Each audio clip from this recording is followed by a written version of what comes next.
Well, I know she's talking about the budget and him too. He's into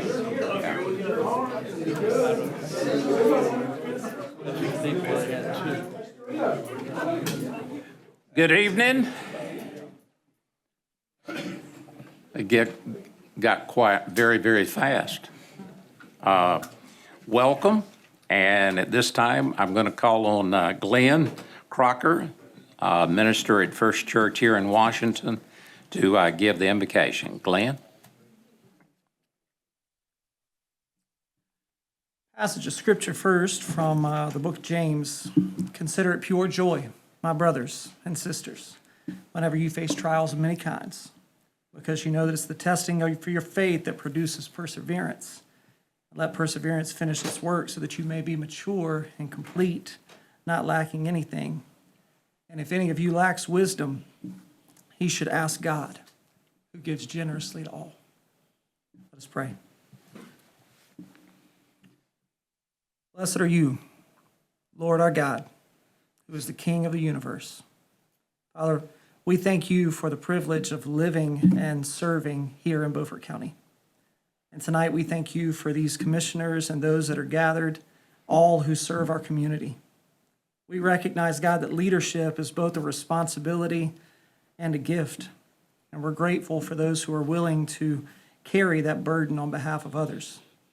God, your word reminds us that there is no authority except that which you have established.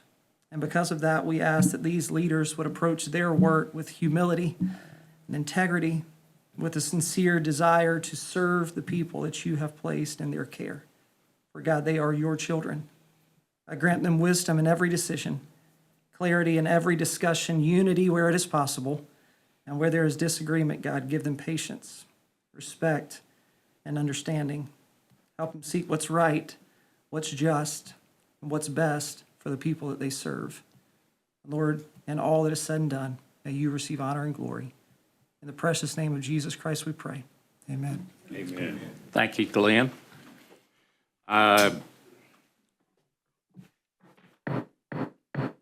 This time I'll call the June meeting to order, and I'll ask that you stand for the pledge, and that'll be led by Commissioner Walker. Please face the flag. I pledge allegiance to the flag of the United States of America and to the republic for which it stands, one nation, under God, indivisible, with liberty and justice for all.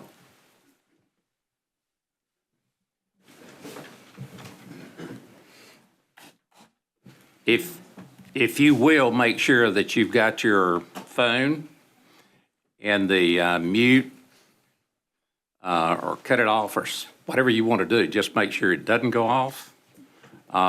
We do collect $25, and usually it's one of the commissioners that has to pay. So if you'll do that, I would appreciate it. The first item here is the conflict of interest disclosure statement. Do we have a commissioner that has a conflict with any of the agenda items? Okay, hearing none, we'll move to the next item, the approval of the agenda. Mr. Chairman, Yes. I would like to add an item to consider the conditions of employment of an appointed official. Okay. In order to add that, you'll have to make a motion. That is a motion. Okay. Is there a second? All right. All those in favor of adding that to the agenda item, raise your right hand. Okay, go ahead. Those opposed? Okay, we'll add that. The other thing we need to add is to the closed session, we need to add a second item, which is economic development. I need to add my item. Okay, Jerry? I'm asking to be excused from the meeting earlier after we swear in the new manager. I'm having to add it to the agenda for me to be excused. Okay. All those in favor, raise your right hand. Thank you. We're down now to the items for presentation. The first one is going to be. Mr. Chairman, I think you closed session? I didn't see a closed session on our agenda. Yes, it's on the back Oh, page. it is? Okay, Yeah, fine, yeah, thank you very yeah. much. I yeah. didn't want to confuse my Right. addition to the agenda. We don't need a closed session for that. Right, okay. No, Pardon? we didn't vote on the agenda. Okay, thank you. Got a motion and a second. All those in favor of the revised agenda, raise your right hand. Thank you very much. Thank you, Katie. We're down to presentations to our retiring manager, and the first one is going to be the Order of the Longleaf Pine, and that's by House Leader Reeves.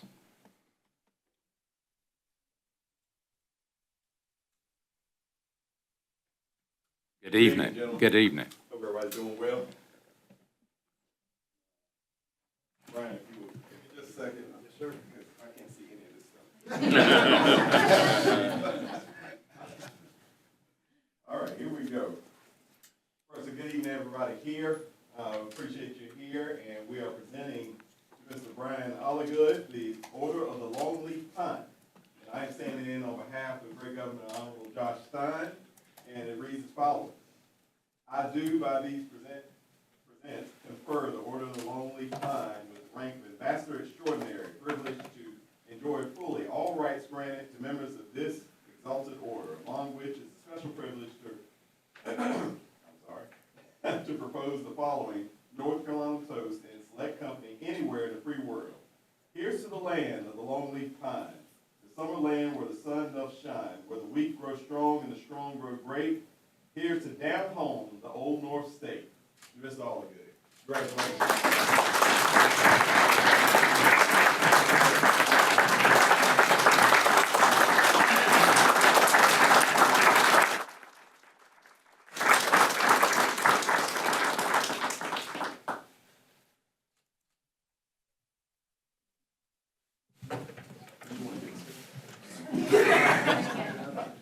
Thank you.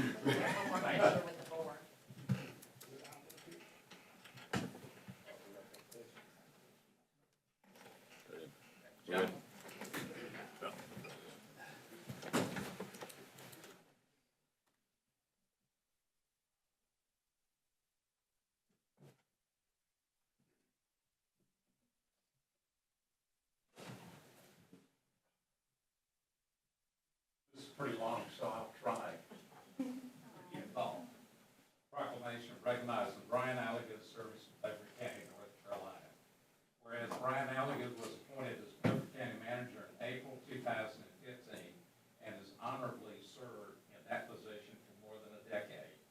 And whereas he has dedicated his career to improving communities throughout North Carolina through public service, and whereas he has worked for the North Carolina Department of Transportation, Western Carolina University, Southwestern Community College, Granville County, the town of Bowling Springs, the city of Washington, and Beaufort County. And whereas he has exhibited outstanding servant leadership, integrity, honesty, and advocacy for the citizens of Beaufort County. And whereas he has overseen the modernization of county practices, stabilized finances, pathways for all Beaufort County residents through partnerships with the local school systems and facilitated countywide access to broadband, combined the county's water districts, converted the solid waste department to a self-sustaining enterprise fund, and much more. And whereas he has received numerous certifications, honored with the state auditor's cardinal award and the Order of the Longleaf Pine.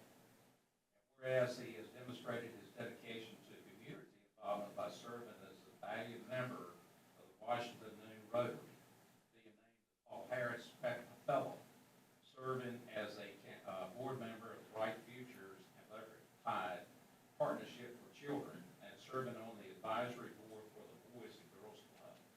And whereas he is active in the First Christian Church of Washington as part of the Peanut ministry team and the Catch and Release Men's group. And whereas Alligood has guided the county through some challenges with exceptional leadership and patience, working directly with taxpayers, county employees, and elected officials. And whereas Alligood will retire on June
assist presented to Brian Alligood, Beaufort County Manager, in appreciation and recognition for your professional and dedicated service to Beaufort County, June 22nd, 2015, to June 30th, 2026.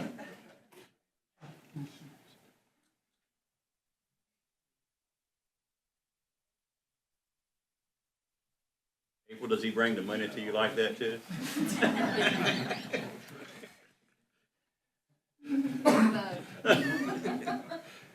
Okay, at this time, we're down to the service award presentation. Dolores?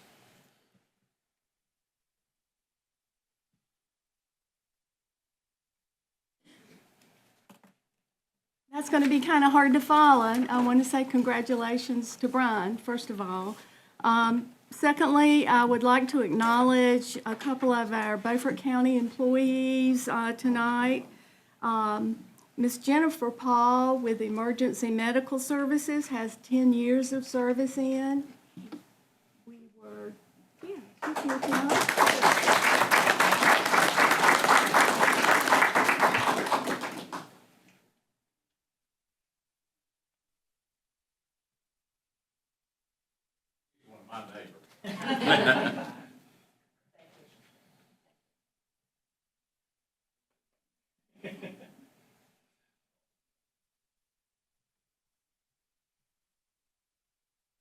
Next, I'd like to acknowledge Nathaniel Van Nortwick with EMS also, and he has 10 years of service.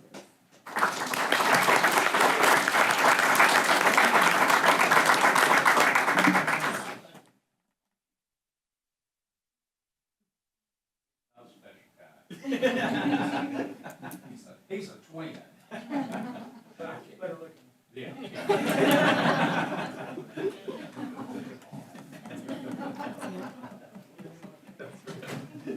We also have a few employees I'd like to acknowledge tonight that could not be here. Christian Bueno, an employee with the Health Department with 5 years of service.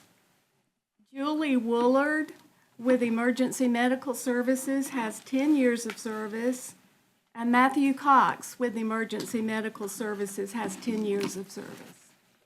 Congratulations to those as well.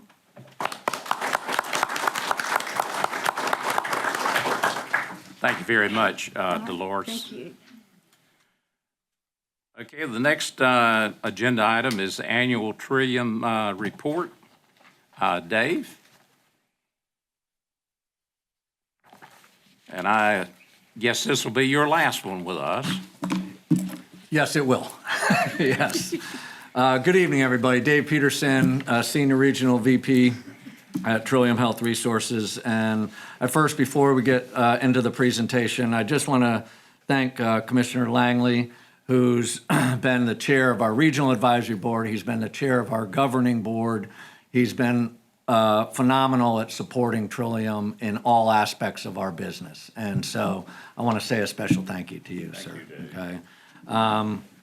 Everybody knows Janelle Octagon. She also serves on our Regional Advisory Board.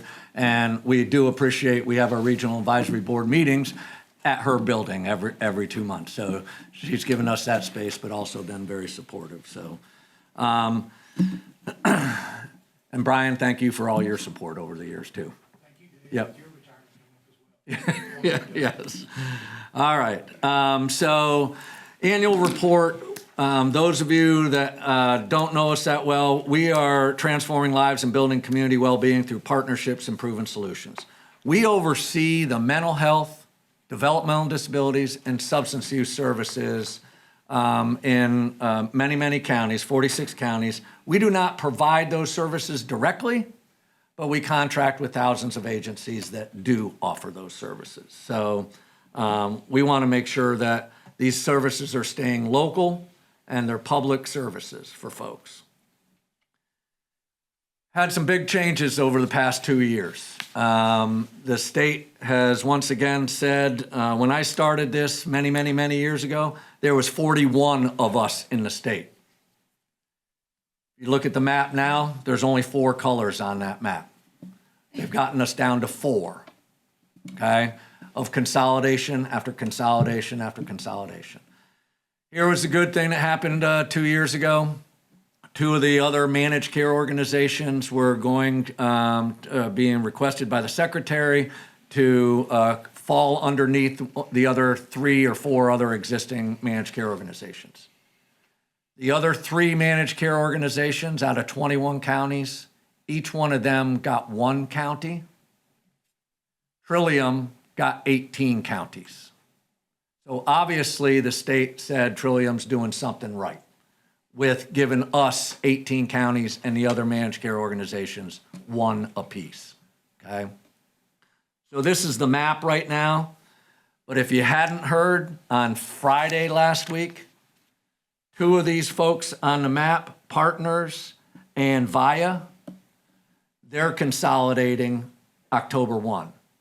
So I started off with saying there's 4 today, but October 1st, there's gonna be 3. Okay, there's gonna be 3 of us, all right? We're 46 counties, that consolidation, 47 counties, only 1 more, but every county is important, okay? So this is another kind of map that we have made sure that when we're out in the community, we're staying local and we're staying public. So we have 5 regions. I'm over the North Central region, and in the audience, Sean, raise your hand. Sean Kenny is going to be the person over the North Central region. Sean has a lot of background in the DSS world, okay? She's shaking her head, yes. He was 16 years in DSS, 7 years with Trillium, a couple years in providers services, so he knows our system really well. He'll be standing in front of you next year, okay? So Sean will do a wonderful job with that. But we have regional boards that Commissioner Langley knows about. We have 5 consumer family advisory committees, so we're listening to the voices of the people that we serve. One of the differences between us and any other managed care organization, 25% of the people on our governing board are members receiving services. Okay? So it's not just us telling the community what they need and what they want. We got members on our governing board advocating for that. We have regional VPs, and I'll get to that. So Commissioner Langley and Janelle Octagon, like I mentioned, myself, and Tiffany Herring is our community liaison that's in Beaufort County all the time. So she covers Beaufort County. Here's a map or numbers of members served. This is July 2024 to June 2025. As you can see, we served 103,556 individuals. And then it breaks it down between those diagnosed with mental health, 76,000, IDD, intellectual and developmental disabilities, 19,000, and almost 26,000 with substance use, okay? And then the budget at the bottom for that, 1.7 billion.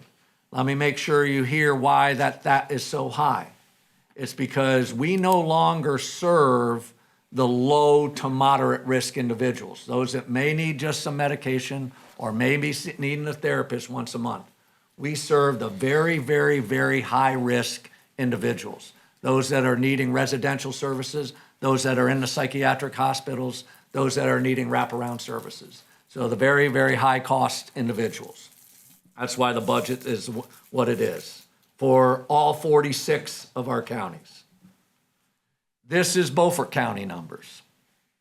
So last year, we served 1,773 individuals that were Beaufort County. And then it breaks it down between the 3 disability groups, mental health, developmental disabilities, and substance use. But if anybody wants to do the math, like I say every year, okay, those numbers don't add up to 1,773 because individuals can be dually diagnosed. They can have both mental health and substance use and getting services from both types of providers, okay? I would be remiss not to mention that in December, and you all know this, in December of 2025, all the foster kids moved from the managed care organizations like Trillium over to one statewide agency, which was Healthy Blue, okay, Blue Cross. So now they manage all the foster kids in the state, all right?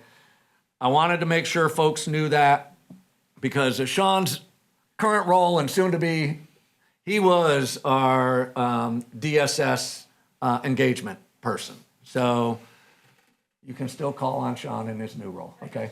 Okay, just making sure. But that's the benefit of having him move into my seat. He knows DSS like the back of his hand, and that's where we do get a lot of calls, okay?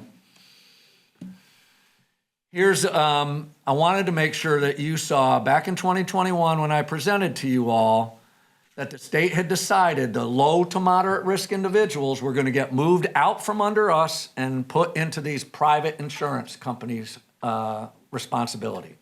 Here's the breakdown of that. You'll see this is in our 46 counties, how many Healthy Blue serves? Almost 210,000. United, 170,000. WellCare, 165, and so on.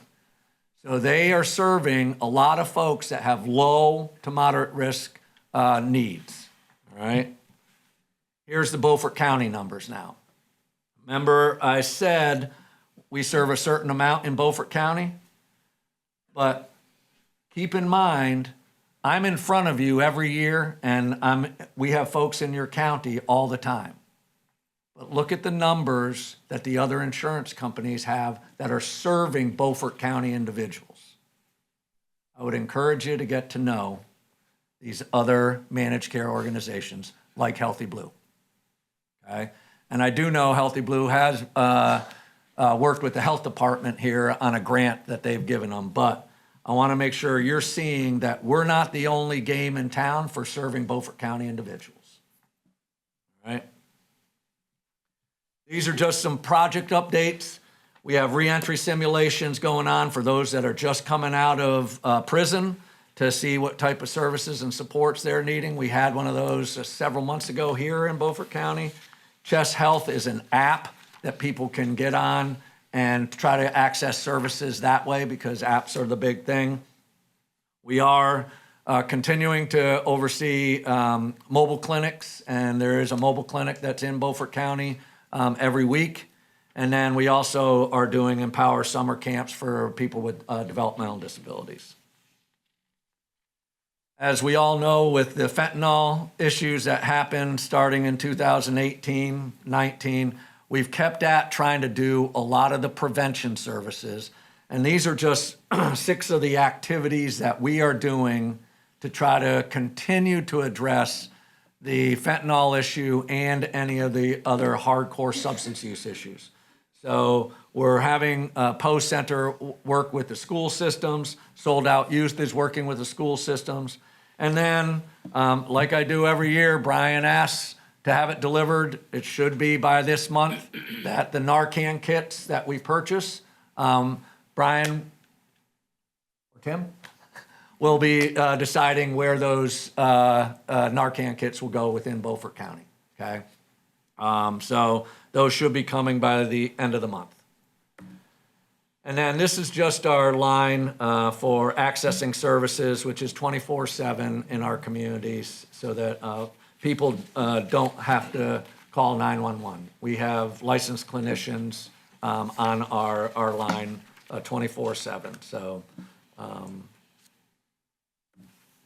and then I'm open to any questions. And I just want to say to Beaufort County Commissioners, thank you for all your support over the many, many years. Okay, you all have been behind us. You've questioned us when you don't understand something, which is great. Continue to do that, okay? Because we're here to answer that all the time, okay? So I want to thank you all for your support. Thank you, Dave. Any questions from the commissioners? I have a question. Yes. Within the substance abuse, you've listed here a lot of things that are more or less educational, aimed at prevention. Yes. What services do you provide to the hardcore user that's trying to recover or that the judge has sent to you? Yeah, good question, Commissioner Richardson. So I'll just give like 2 of the pretty big services. There's a service called SAIOP, and I'll spell it out for you, Substance Abuse Intensive Outpatient Treatment, okay? where that's a 5-day-a-week, okay, service where folks go in for several hours a day to get that type of substance abuse oversight on dealing with that issue. They also have SACOT, Substance Abuse Comprehensive Outpatient Treatment, which is 3 days a week. And so with that being said, there's those types of services that are available, all right? But we also have some opioid addiction treatment services, because that's a big one. That the good thing is, you all know in Beaufort County, it was really, really high back in 2019 on what type of pills were floating around Beaufort County. It's gone way down, okay, because we've added those services in there. And those, and we also do have our mobile clinics that are dealing with substance use services also, along with mental health. Are these services directed, your clients directed by a judge, or are most of them volunteers? Both. Okay, a judge can direct these folks to get services, but some of them are volunteer. I will say we did also open up 2 years ago, Healing Place, which isn't in Beaufort County, but there's two of them. There's Healing's Transitions in Wilmington and Healing Place in Raleigh. And there's the one in Wilmington is 200 beds. Okay, and within about a year of it opening, the beds were full. Okay, the one in Raleigh's been around since 1991, and they have a girls' facility and a guys' facility, and those beds are usually always full too. And we refer folks to those types of facilities too. Good question. Thank you. Thank you. Anyone else?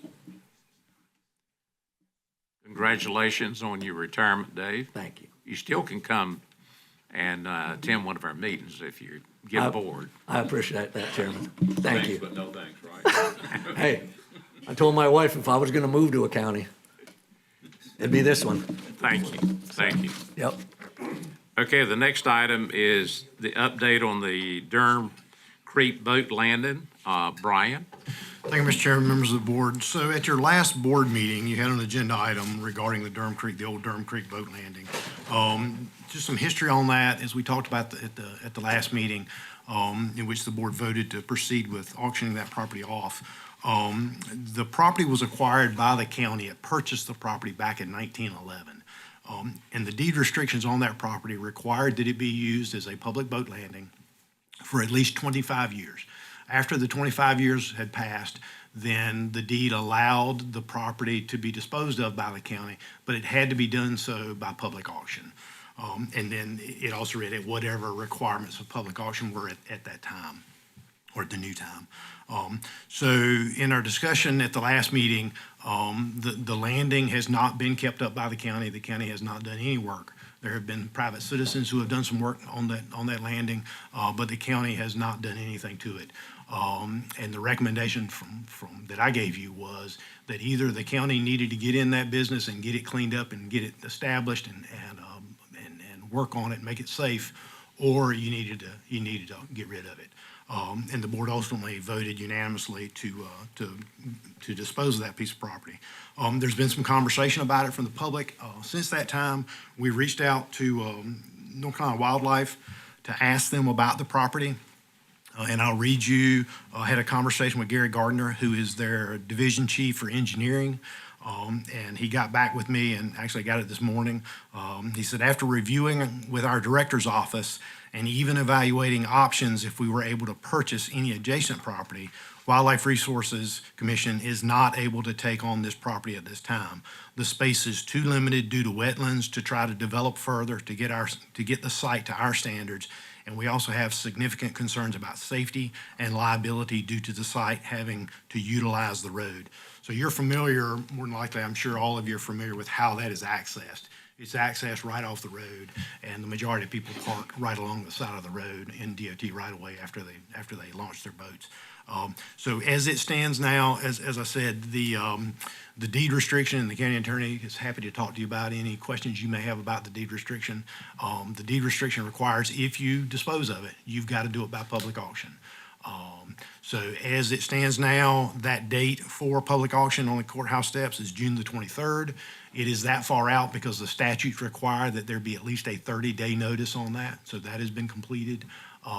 But if the board wants to take, I mean, you have two options essentially, and the county attorney and I talked about that. You essentially have two options. You can continue the path you're going to dispose of the property, or you can cancel that, and you would then probably need to get in the business of maintaining a boat ramp and looking after it and doing some things and spending some money there and trying to make it safer. So happy to answer any questions, or the county attorney can answer any. Questions of Brian or Amanda? You know, I was there this week, and there was a guy that was launching this week, a pretty big boat, and asked him how many times he launched a week. He said at least twice a week. They were going fishing, and if there's any way that we can slow this process down so that we can allow the community to see, because I've had a lot of calls about this, if there's some way that they can take it over and use it for a boat ramp. The ramp part of itself was in pretty good condition. When you got down to the toe where it goes directly into the water, that need a little bit of work there. But there's no reason that that we should get rid of this. I realize what people talk about with the risk and the hazards that go with it, but I think that we should slow the process down to see if the community, because there are a lot of people that are interested in this, can come up with something. Maybe we lease it to them, and they can take over the liability that goes with that. Maybe, I don't know what the possibilities or opportunities are. I know for the 40 years that I've been going by there, a lot of people have used it. As it relates to the lease, I've already raised that question, and Amanda, would you like to respond to that? I'm happy to speak to that. So the only way that the county can lease to a private individual is if you certify that you no longer need that property for public use. Due to the nature of the property, I don't think in good faith that you can certify that you no longer need that for public use. So if it was a private individual that you intended to lease to, you would not be able to do that. Well, I'm referring to a community. I wouldn't want to lease it to a private individual. You can have a nonprofit club of some kind. There are a lot of ways to do this. And if somebody wanted to take it over and do that, you know, I'm perfectly willing to support that. For Amanda, could we not, like you go out for a public bid, could you not publicly bid the lease and let the public look at it and make a decision in a public type setting where the public knows who got it, how much they paid, everything else, the conditions of the lease? I mean, I understand. I mean, I don't see where the liability makes a difference if we've leased it to someone. If it's that it's for public use, if we get rid of it, the public use goes away. I mean, it's going to go to private hands anyway. So I don't see where we have a liability if we do it in a public manner. So my answer remains the same. If you're going to do a public bid for a lease, if it's to a private individual, you still would not be able to do that because of the nature of the property. To enter into a lease, you have to be able to certify that the county no longer needs it for a public purpose. And it is a public boat landing, so you would not be able to certify to that effect. Now, if you wanted to propose, or if the community was able to come together in some kind of nonprofit corporation or something like that, that would be a different analysis entirely. Could you bid for a public lease? There are ways that you can do that. It largely depends on how long you intend the lease to be, with how much notice is required and the different statute that you have to apply, the standards for. So there are options, and as indicated previously, if the county wants to postpone and or cancel the sale to explore options, you're able to do that. The sale isn't scheduled until later on this month. Alternatively, you can continue on with the sale as scheduled. Make a motion. Well, I make a motion that we not bid for sale at this point in time, that we take 90 days to see if there's public interest of a nonprofit. I'm not talking about private lease, but of a community action that would want us to lease to them to take it over to maintain it for whatever public use that they want. I would think, being familiar with the site, it's just about impossible to police it anyway, other than keeping it for the public, because the only other option at that site would be to put a gate up and give the members of the, and then you're getting out of the public use of it. So I think we should take 90 days and let the community decide what they want to do. I'll second that, but understanding that the property can't be used for anything other than what its present use is. I mean, it's still going to be a publicly used That's right. property in effect, whether it's under our name or somebody else's. I mean, legally, there ought to be some way that we could do this where all the liability goes to There is. whatever the corporation that decides to lease it in a public manner. Well, I think whoever, when you put it up for bid, whoever wants to buy it can buy it. And if the community wants to come together and form an LLC and have it in their name that way, I don't have a problem with it extending it for 90 days, but the county needs to get out of this. That's just what I feel. I mean, because people say, well, the odds of something bad happening are real slim. But all you need is for something to happen one time, and the county is on the hook for it, and we have to be careful about that. So I don't mind postponing it for a little while, but if people really want it, they have to go ahead and step up. Disagree. I think if we write the right kind of lease and they accept that lease, I think all our liabilities should be gone, shouldn't they, attorney? No. Almost all can be gone. Almost all can be gone, and you can protect yourself with an insurance policy, and you require that the lessor protect us with an insurance policy. So there are ways to make this thing work. That is true. You could shift the liability in that way. They could be bonded if they had to. Not a bond. Not a bond? Okay. Well, I think the other possibility is that people in the community can form an LLC or something, and they can buy it at the auction, even if we postpone it. I don't think that the lease, based on what you've been telling me, is the way that we're going to be able to go. That the only thing we're going to be able to do is to sell it at an auction. And so the clarification that I would like to make is if it is going to be leased to a nonprofit corporation, we would have to really be in tune with who that nonprofit corporation is and what function does it serve. So, for example, the reason we were vetting the NC Wildlife Commission is because they are partially in the business of maintaining boat landings, right? And so we're able to enter into a lease subject to those parameters of the public purpose. And so I don't think it can be just any LLC created for any purpose. My answer would remain the same, that a lease would not be proper in that case. It has to be properly structured. I think that's the point the attorney's making, and it can be properly structured. I just want the community to have an opportunity to decide how they want to go forward with it. And if they can't get together and can't decide, then we put it up for bid and sell it.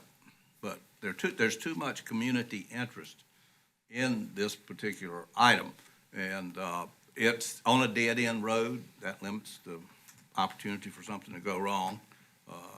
It is right. Actually, the ramp is in the right-of-way, but the rest of the property is essentially a swamp. It's all wetlands, so that I can see. So, but the community needs to decide, not us. Okay, any other comments? All right. All those in favor of the motion, raise your right hand. Let's be sure what the motion is, that we take the 90 days. 90 days. Okay. And Advertise. do we need to take yours, add to it to take it off the market or cancel the auction? Yeah, I would say postpone the sale for 90 days. Okay, all right. So moved. But I thought you'd already made the motion. No, I really have. Didn't he? Yeah. He did, yeah. Oh, did he? Yeah, Okay. you did, All right. you did. Sorry about that. All those in favor, raise your right hand. All right, those opposed? All right, thank you, Brian. The next item is the public hearing, and I need a motion to go into the public hearing. Second. All right, got a motion and a second to go into the public hearing. All those in favor, raise your right hand. Okay, Brian, I'm going to turn this over to you.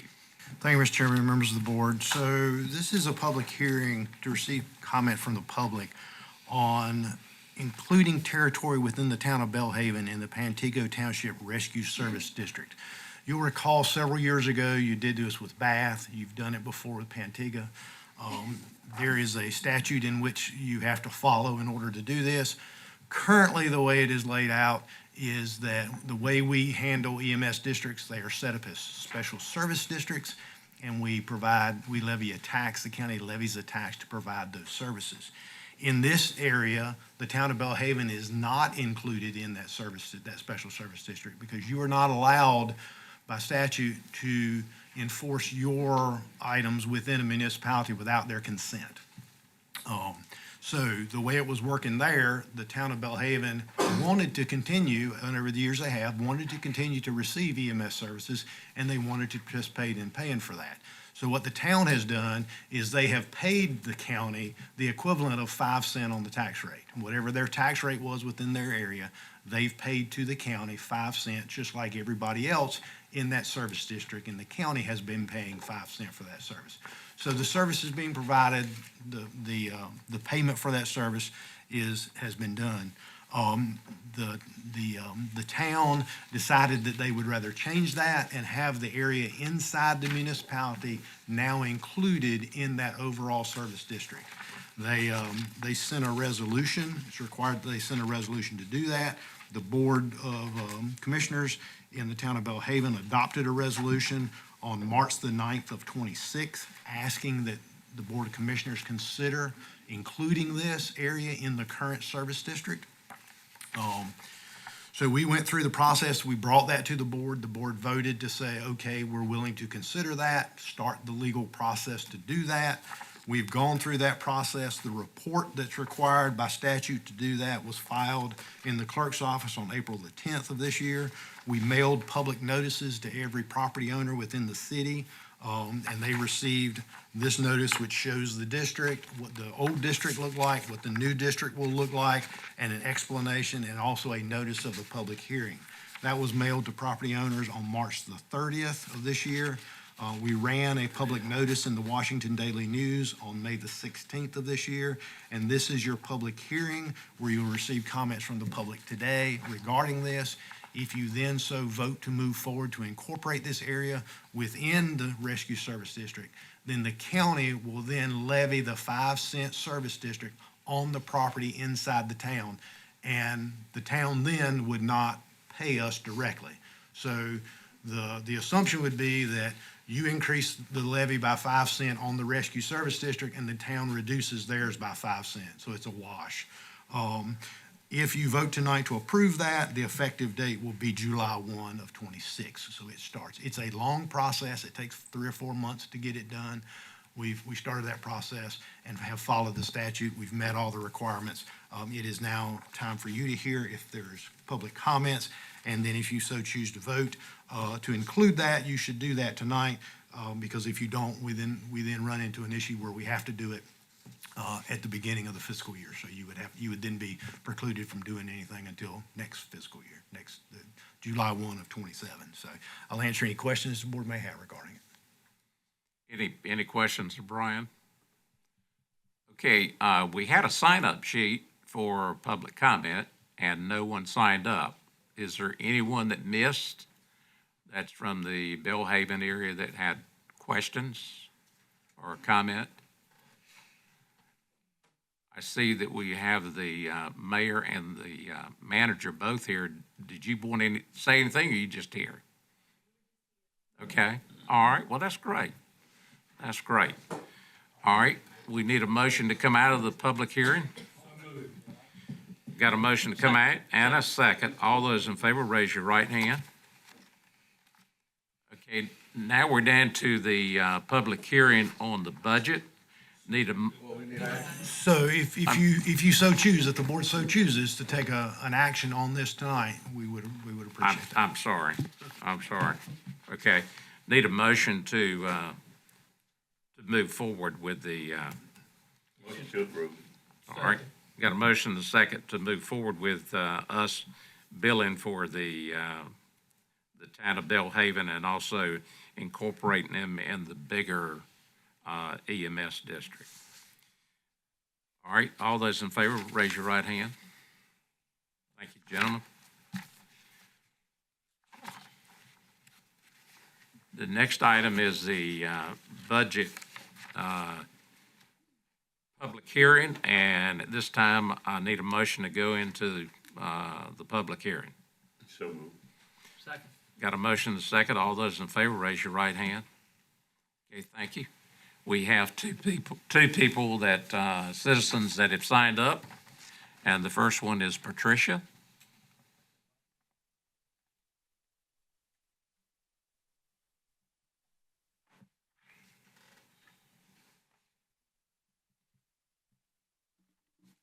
Good evening. As a private citizen, I'm here again to discuss taxes and taxation without representation. Over the past year, we've seen a $4.6 million increase in spending by this body. According to state law, we are only required to have an 8%, only required to have $8 million in surplus. We have $38 million in Beaufort County. My question would be, what services are we receiving for an additional $30 million? The proposed budget for this year is $81,172,586, approximately.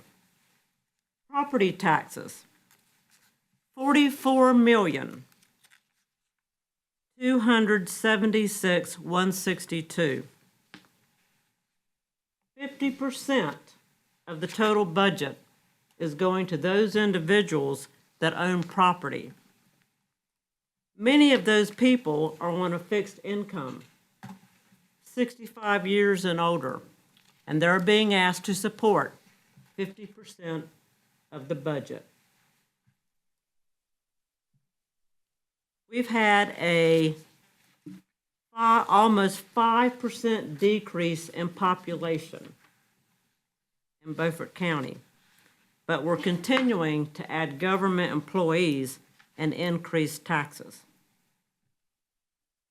Not only Beaufort County has increased property taxes, but it seems to be that every county in North Carolina seems to want to do the same thing, to the point that now the General Assembly has to step in and say, enough is enough. The median income for Beaufort County is $58,000 approximately dollars. That is with a two-person income.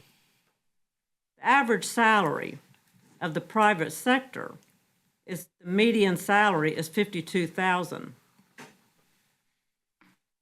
The average increase in salaries in the private sector is 3.1 to 3.5%. Yet in the government is 6.3% and up. So the private sector is carrying that. When do we reduce taxes instead of increasing taxes? We're supposed to have fiscal responsibility, but every year we raise taxes, we raise fees and fines, and now we're at the point that we're looking at the 7 pillars of socialism. One being increased taxes to the point that the private sector can no longer afford to maintain their own private property, and they're forced to sell for the good of the government. Thank you. All right. The next speaker is John.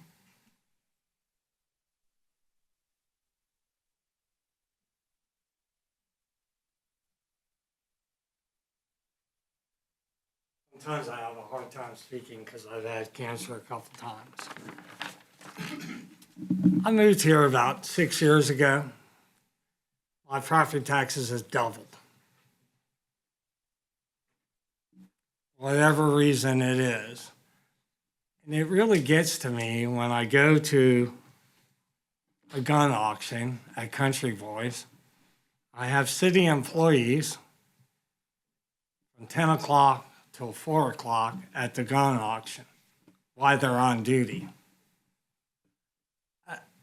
I don't mind paying a good salary for an honest day's work, but I think we got so much fluff out there, people don't even come to work. I can tell you when you guys did the re-eval that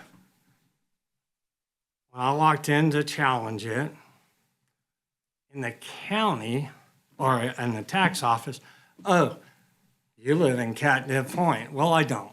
I live the neighborhood down. And that's the highest tax rate there possibly could be. Since then, the reval, I know of 8 people that are selling their houses, moving out, because they don't want to pay all the tax money and for what they're using the house for. We're here, and I'm a federal guy, but I have an issue when we think that we keep on growing the federal government or the government, when the population is going down, as the lady said here. I think it's wrong. I'd ask you to really consider not just cleaning up your act. I shouldn't be able to go to a gun auction at Country Boys from 10 o'clock till 4 o'clock and see town of Washington employees there. And I'm talking to them. What do you do? Oh, we're just here to buy guns. What do you do? Oh, this and that. I don't want to call anybody out, but that's a crime because we're paying their salaries. And hey, that's all I had. Just reduce taxes. Don't keep on increasing them. You're ruining Eastern North Carolina. Thank you. Thank you. Okay, at this time, I'll entertain a motion to come out of the public hearing on the budget. So moved. Got a motion and a second. All those in favor, raise your right hand. Okay, the next item is the budget discussion. As you well know, we have finished our budget workshops, and we have been through each one of the departments, and we've been through the expansion of the departments as well as outside agencies. And what was it, last week? We put the finishing touches on it, and you've passed out the budget ordinance. So I'm going to let you lead the discussion, Brian. Thank you, Mr. Chair, members of the board. As the chairman stated, the manager's recommended budget was presented to the board at your last board meeting. And since that time, the board has had the opportunity to go through the budget, ask questions, hold public budget sessions to discuss the budget. So I've got the changes that the board made to the manager's recommended budget. You'll recall the manager's recommended budget recommended a 0.5-cent tax increase, and that was due to H.R. 1, nicknamed as the Big Beautiful Bill that came out of the federal government that essentially reduced the reimbursement to DSS for managing a program that you are required statutorily to provide. It is one of the obligated functions you have to. The federal government reduced, it was for SNAP, the administration of that. They reduced it from a 50% reimbursement to a 25% reimbursement. That equated to about $500,000 that the county would have to eat. This board's position has always been that if you can cut a service, when you get an unfunded mandate, you cut that service, but this is a service that you have to provide by the federal government. So this board's position has been that you pass that along. So that was what was recommended. Through the budget deliberations, the board said they did not want to do that. So that half-cent increase was taken out of the manager's recommended budget. And I'll go through the remaining items that the board put in place. There was a 2.5% COLA suggested in the manager's recommended budget. The board looked at that and adjusted that to 3%. I think we had the long conversation at that time about how we look at CPI. And at the time that we looked at CPI, it was 2.5%, so that's what we recommend. That was the time that we get, the information we get from the federal government on what CPI is, and that's what we historically recommend is whatever that is. Less than a month later, when new numbers came out, the CPI had increased to over a percentage point. So our budget was already balanced and presented to the board, so we didn't have the opportunity to change that. There was a motion by the board in your budget workshop to increase that from 2.5% to 3% COLA. There were some tax office personnel changes that were requested that were no impact, no fiscal impact to the budget. Those were approved. There was a one-time expenditure of $8,922. It was requested by the tax office to do some overlap training with one of the employees that was retiring in August so that they could do some training for the incoming employee that would be managing those appraisals and that PUV. There was continuing, the health department requested a PA for services at the health department. The cost on that was $144,263. That is being offset by a $150,000 grant that goes for $150,000 for 3 years, as well as additional revenue that will be generated by that PA position. So you have a savings and an increase in revenue based on that. The board also voted to add a social worker at DSS, an on-call social worker, due to the challenges they have at DSS in having employees and retaining those employees to provide some of that additional workload spread. That was approved at $95,496. That is offset by the state because half of that is reimbursed by the state. So that was $47,748. So you essentially pay half of that cost. There was also approved by the board during the budget work sessions the addition of working with Allied Security to add an armed security guard at DSS. There have been instances at DSS where there have been safety concerns. The board heard that, recognized that, and voted to add an armed security guard at DSS. That too is offset by state funds at 50%. There was $5,000 added to fund the food bank of the Albemarle. There was $1,000 added to fund Open Door Community Shelter. There was $500 added to fund Pamlico Pals, and there was $20,000 added to help fund additional money for the recovery court.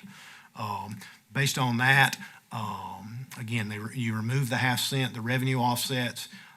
You reduced funding for Beaufort Promise by $500,000, and then you put it back in as a one-time expenditure from fund balance. So overall, the budget increased. The remaining amount of $8,922 rolled to contingency to balance that out, so there was a plus to contingency. So the manager's recommended budget was $81,172,586.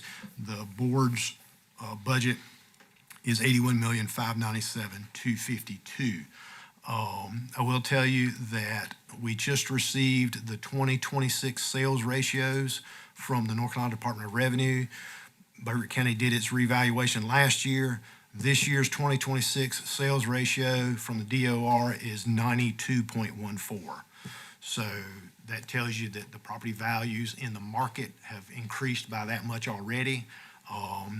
So almost 7% in the market, or a little over 7% in the market. And when you look at that, when you look at your current tax rate that's proposed of 44.5 cents, you look at that based on the sales ratio, which gives you the effective tax rate.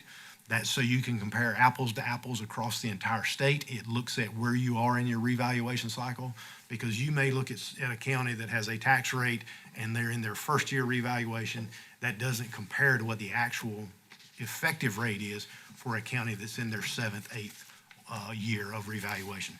So you multiply those, and your 44.5 cent effective, your 44.5 cent current tax rate becomes an effective tax rate when you look across the state at 41 cent. The budget also makes two other changes to enterprise funds. There's a $4 increase in solid waste.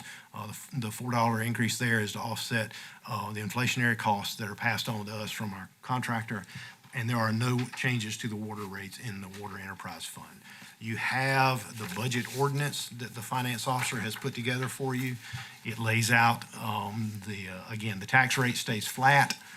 It lays out your functional areas on where you're allocating funding to. It has the restrictions on the sheriff's office with personnel, operating, and capital. It lists out the FTEs, 405, and then it lists out your levy and where those funds go. The finance officer, I'll be glad to answer any questions you have, but the statutes require that you have at least one public hearing on this budget. You've accomplished that, and the board, if the board so chooses, they can act on adopting the budget ordinance tonight. And we'll answer any questions you may have. Okay, what's the wishes of the board? We've got next Monday night, June the 8th at 5:30 already set up, if you would prefer to have more time and come back on Monday night to vote on the budget. It's my opinion we should wait until June 8th, come back and talk about it then. Okay. I'm not finished. We've had a large increase in our, through revaluation in our property values. We have a greater amount of money to pull our tax rate from. The tax base has increased dramatically. In times like this, you see a lot of counties lower their tax rate. We didn't lower it enough. You take, for instance, the counties out on the coast. They had the lowest tax rates in the state. And they had the lowest tax rates because they had the largest amount of property values out there. As our property values increase, and we found through our ENR, some huge property values have increased in this county. And people are spending money in this county and they're buying property. We should be able to lower our tax rate. Now, I'm in a minority on this board. This guy's in a minority, and Hood Richardson's been on this board longer than I have, and he's in a minority. And there's nothing we can do. You guys in the middle, you guys in the center-left coalition, you guys decide what we do. You guys effectively are in charge of the budget. I'm going to ask you guys to look and see what we can do to lower this tax rate, because I know I'm going to vote on June 8th. I hope that you guys who swap votes and share power, you figure out what you can do to lower the tax rate. Make a motion. I'll make that in form of a motion. Okay. Is there a second? The motion is to postpone the vote on the budget until next Monday night. Okay. Any other discussion? All right. All those in favor of the motion, raise your right hand. Those opposed? Okay. Mr. Chairman, I make a motion that we approve the manager's budget as presented on this evening. All right. Got a motion. Do I have a second? All right. Got a motion and a second. All those in favor? Whoa, discussion. There's some discussion that comes after a motion. Okay. Number one, I'll tell you what my concerns are about this. I'm still rubbed raw by the fact that the county secretly raised taxes on people on the revaluation last year and told them that we were not going to collect any more money than we had been collecting. But within that, there was a 7.48% increase in taxes last year on that 44.5 or whatever it was percent tax rate that you were given. Now, an honest mistake like that, people would very quickly admit they made that and say, we're going to return your money by reducing your tax rate next year. I haven't heard a single person on staff or on this board say, gee, we made an honest mistake. They haven't offered to return the money. They voted not to return the money. This is a serious matter if you're out in the county paying taxes on property because you were deceived. I was deceived also. I should have asked more questions. I should have been less trusting of our employees and the people on this board who sat here and let this happen. I can't believe that people didn't know about it. I'm very concerned that we're not giving that money back to people. The other thing is, as Patricia Garrison was up here stated, we are sitting on a pile of money. We have, even if you use the lower adjusted accountant figured numbers, we're still in the neighborhood of 20-something odd $billion of surplus. Now, admittedly, we need, while the state law says that we're required to not let our fund balance go below 8% of the budget, which would be $6.4 million with this budget. If you take it as a lump sum, we still need, approximately $15 million to bridge the gap between July and when tax money starts coming in. So let's just say that $15 million is what we need.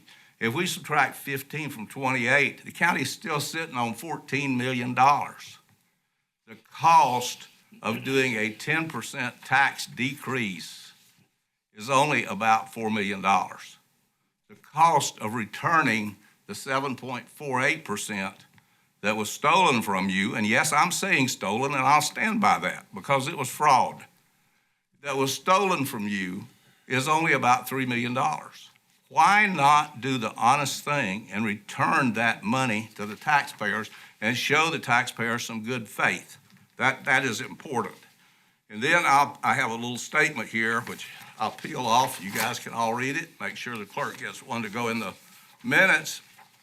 It says, we will continue to increase spending every year as long as we have continuation budgets.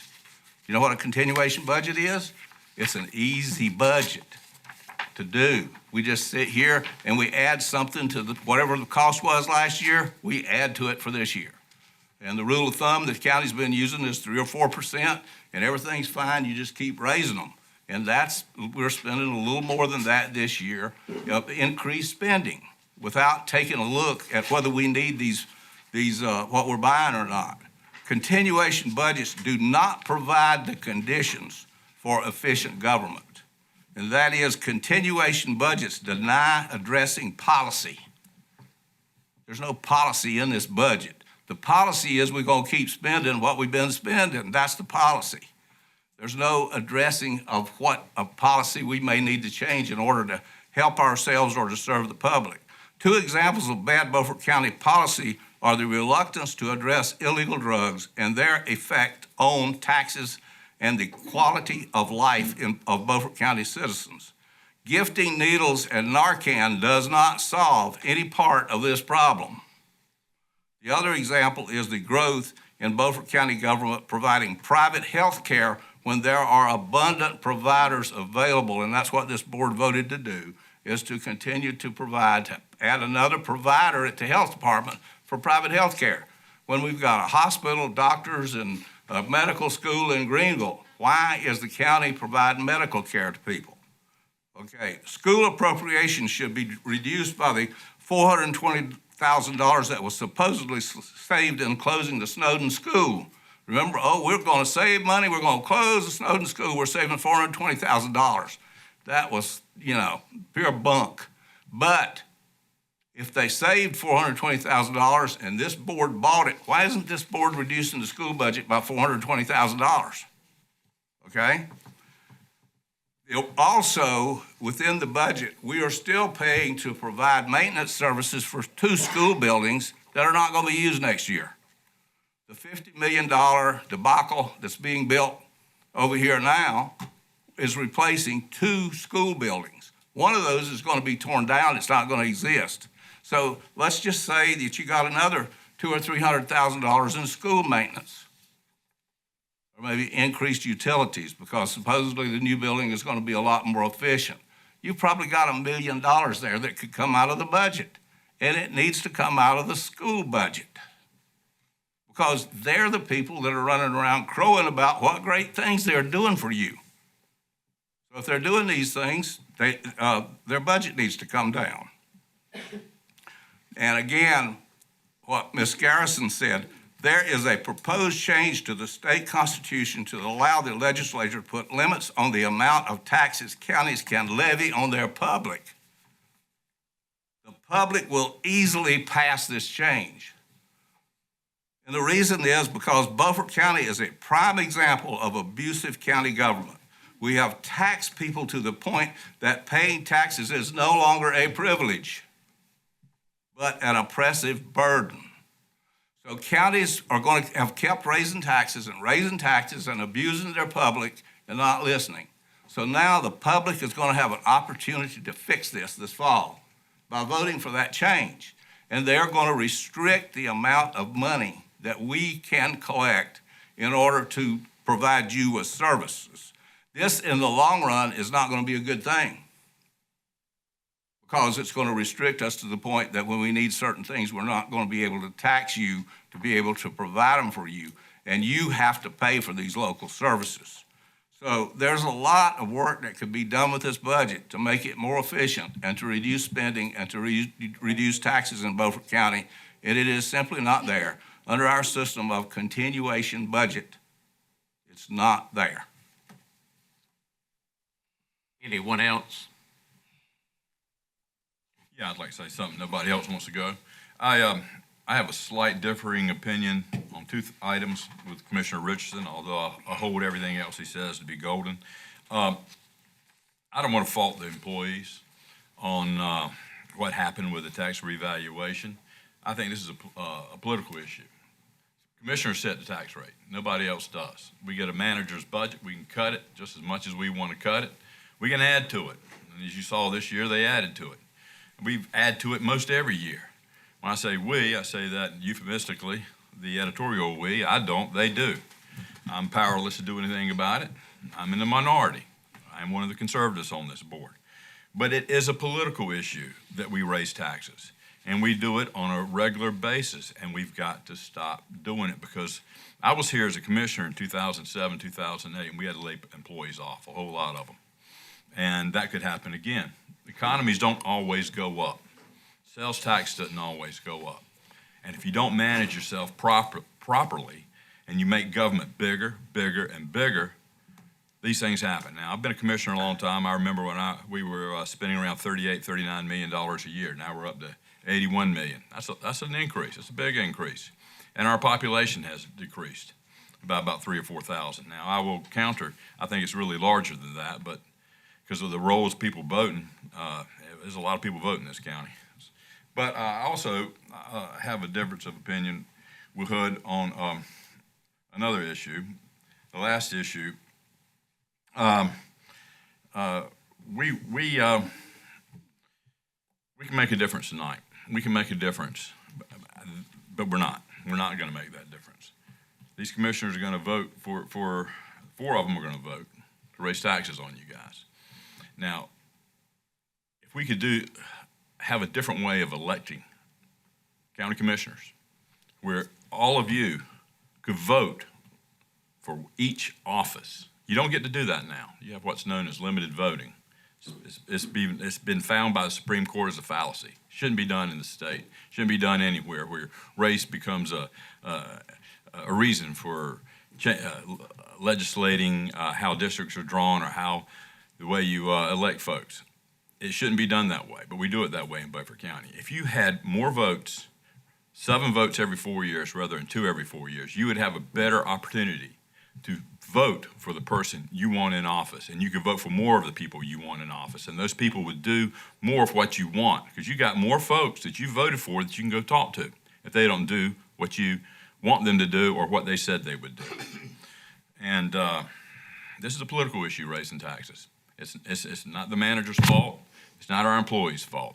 It's the commissioner's fault the taxes are raised. I offer that. So you guys do what you want to do. Vote how you want to vote. I agree with Hood on one thing. We need to get the money back to the folks. I'll tell you why. You starve governments of money, they will react differently. They will spend less. And we need to starve this government of money. Give it back to the folks. Call the question. All right. Everybody's entitled to have one chance at it. Tandy? We're entitled to all the chances we want, Mr. Chairman. You're trying to throttle free Well- speech again, and you're way off. I have one question that I want to get clarified before we vote. Okay, well, what I was trying to say was each commissioner has a chance to talk. Okay? To have more than one chance to talk. All right, Tandy, you're good. Randy? Yeah, when I first heard about the half cent increase, I made the statement I couldn't vote for an increase. I think we've been through enough with revaluation. But having sit here through all the ENR and revaluation discussions, we did it exactly like it was supposed to be. And hats off to his staff. And, you know, when we all started saying we're just not going to vote for an increase, I knew they had a workaround, and boom, they went right to it. And so we don't have to vote for an increase. You know, I'm okay with it. You good, Jerry? Okay, I'm going to address and make sure the public understands some of the numbers. And I'm not sure, you know, how many, I'm not going to dig into too many of them, but the first one I want to make sure that you understand is we have what we call the unassigned fund balance. That's money that can be used for any purpose. It's not obligated. So if we decided tonight to spend $10 million, we could do that if this board up here voted to do it. Now, the $28,506,000 is 37% of the budget, our operating budget. This board, not this board, but board, I've been a commissioner for 12 years, and prior to that, the board passed a resolution, and their goal is that figure had to be 35%, okay? This is being live streamed, so I would ask that you'd listen to the numbers, okay? All right, the other thing is we keep talking about a tax increase. I've been a commissioner for 12 years. We only had 2 tax increases in 12 years. One of those was for maintenance, to maintain our buildings. That was 1 penny. We had buildings that were leaking terrible. Our 911 system, we had to have tarps put in there from time to time because it was leaking so bad, that building. The other one was when school safety was a big issue, we decided to put a school resource officer and equip them for every school in Beaufort County. And that tax increase was 1.5 cents. We have not, in the other 10 years, we have not increased. What these guys are saying is the total budget keeps going up. Governments are not exempt from inflation. And the way we pay for that is that the sales tax revenue has gone up as well as the real estate has gone up, collections. So it's true that the budgets have gone up, and you can figure them different ways, but I always go back and make sure that I've not increased taxes since I've been a commissioner. And if I did increase taxes, I wanted it to be for the right reason. And I feel like that both of those were the right reasons. We can, you know, we have a ton of buildings. We have buildings in the school system, we have buildings at the college, and we got buildings that the county owns that we use. And I can tell you, they just get to be more and more expensive to replace the roof and to put in chillers and air conditioner and do the annual maintenance that we have to do on them. So, you know, you can talk about buckets of money all that you want to, but we just opened the bids on the mega sites, and they were much higher than we anticipated. That money that we're talking about, this $28 million, part of that could go for that, but we decided to pull out and not accept the bids at this point in time, hoping that the prices would go down on diesel fuel, which is the primary reason the bids were higher, for asphalt, concrete, and the diesel fuel that the trucks would be using. So I'm going to support this budget because we, you know, our employees and everything that we do, we don't get deals better than most of the people that drive up to Speedway or Royal Farms or anybody or any other convenience store. We do get a discount of some sort, I guess, Brian, with the arrangements we have with the city of Washington, but it costs us money. So it means that we have to cut out services. If we want to cut taxes and we want to give money back, we've got to cut services. And I can tell you, I've never had an individual call me and tell me that they were unhappy with the tax structure because they're looking for public safety. And we've just taken on Chocowinity. So we're gonna have to hire 9 more employees to handle the EMS service over in Chocowinity. You can call it growth if you want to, but that's a service that I personally, and I think the majority of these people or commissioners feel like that's a service that we need to be in. So I support the budget. Okay? Let me ask a couple of questions and then make a statement. How much of this budget is coming out of the fund balance?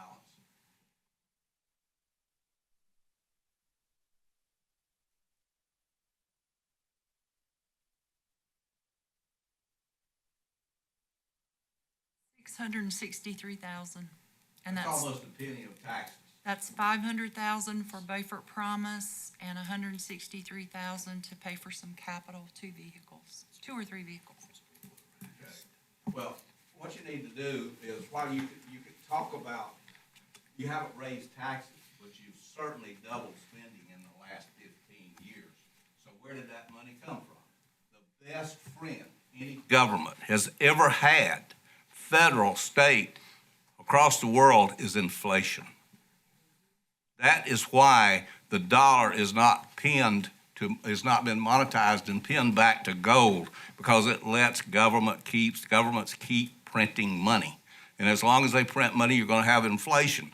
So the money this money that we've increased, while we haven't increased taxes on you directly, we are still using revenue that you own and you are entitled to.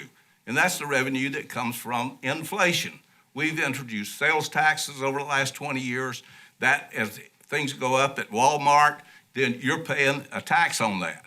And that's where this money is coming from. This board is spending every dime it can get its hands on, is what it comes down to.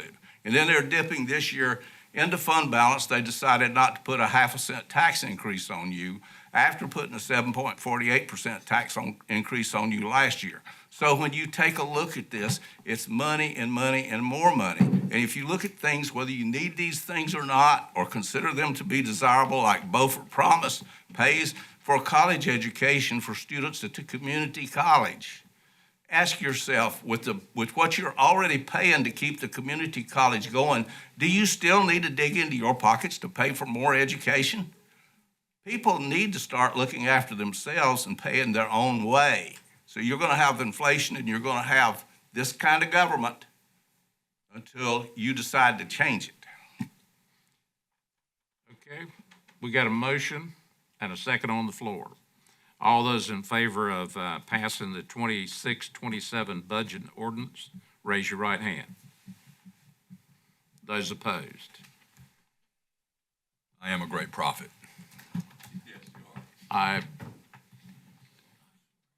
Brian and Anita, is there any other budget items that we have to approve tonight? Okay. All right, we're down to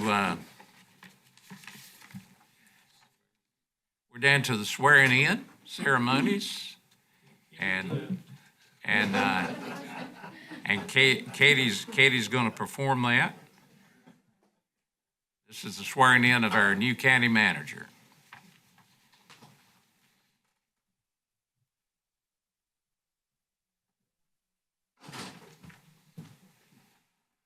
I, Tim Corley, do solemnly swear that I will support and maintain the Constitution and Constitution and laws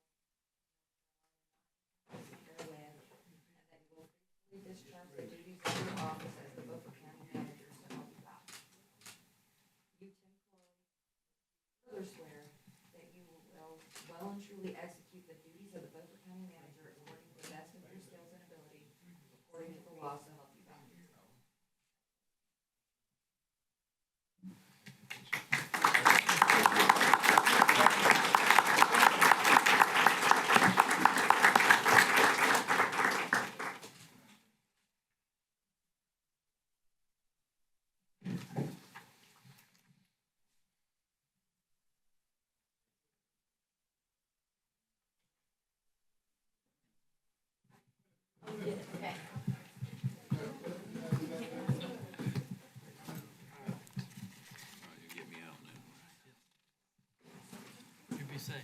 Okay, pardon?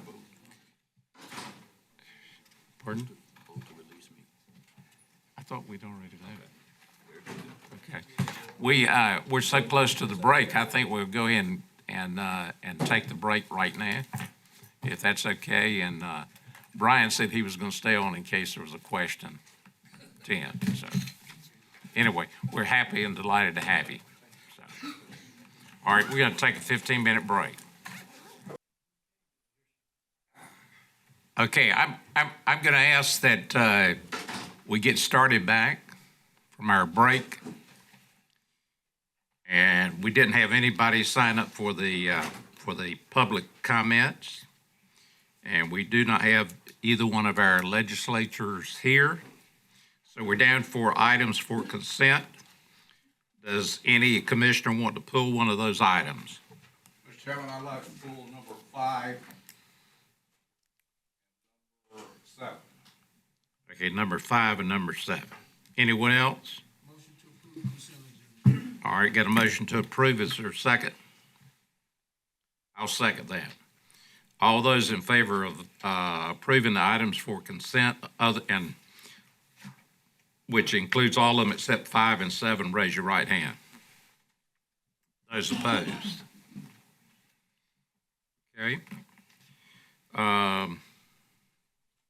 We're down for items for decision.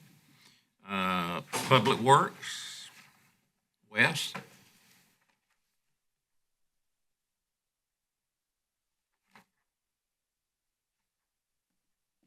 Good evening, Commissioners. Good evening. Tonight, bringing before you the finalized version of the Abandoned Manufactured Homes Ordinance. Again, we presented this in May and had a few more corrections to make following that meeting. We have since made those corrections, including removing what I believe are the erroneous apostrophes. Hopefully we got all those this time. A final draft is included in your agenda for review, and we've also included a proposed fee schedule addition of the penalties in addition to the approved fee schedule for the new budget year, so those penalties are included on that fee schedule. With the ordinance of this type, this would be the first official presentation of the ordinance to the board. No ordinance specifying a criminal penalty may be enacted at the meeting in which it is first introduced. So therefore, if no changes are made to the attached ordinance, it will be placed on the July agenda for approval. And we have tentatively marked January 1st of 2027 as the proposed effective date. This would give citizens approximately 6 months to work on their properties and hopefully get them up to compliance before we would have to start enforcing anything. If everything is approved as planned, our staff in Public Works and Brandon, the Communications Director, will develop a plan to push this out to the citizens so that they're aware of the changes in the new ordinance. We'd consider things like website postings, social media postings, videos, press releases, whatever we can to help get the word out there as much as possible. So that being said, there was one minor terminology change. Hopefully this doesn't affect our timeline. In page 5, section 53.102, letter C, number 5, the word violator is in there, and that needs to be changed to responsible party to match what we've done throughout. That being said, I would open it up for any questions or anything. Any questions of Wes? I looked over it.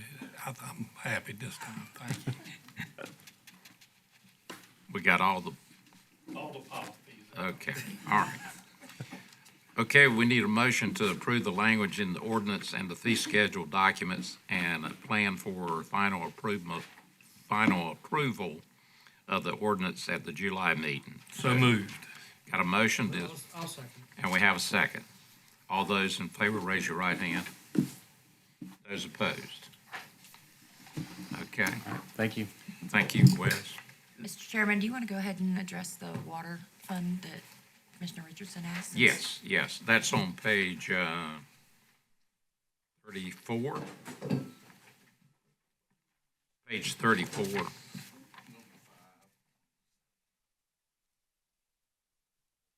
Okay, Hood, what was your question on 34? I don't have a question. I'm opposed to establishing a capital reserve fund because all these capital reserve funds are is a way of subverting the budget.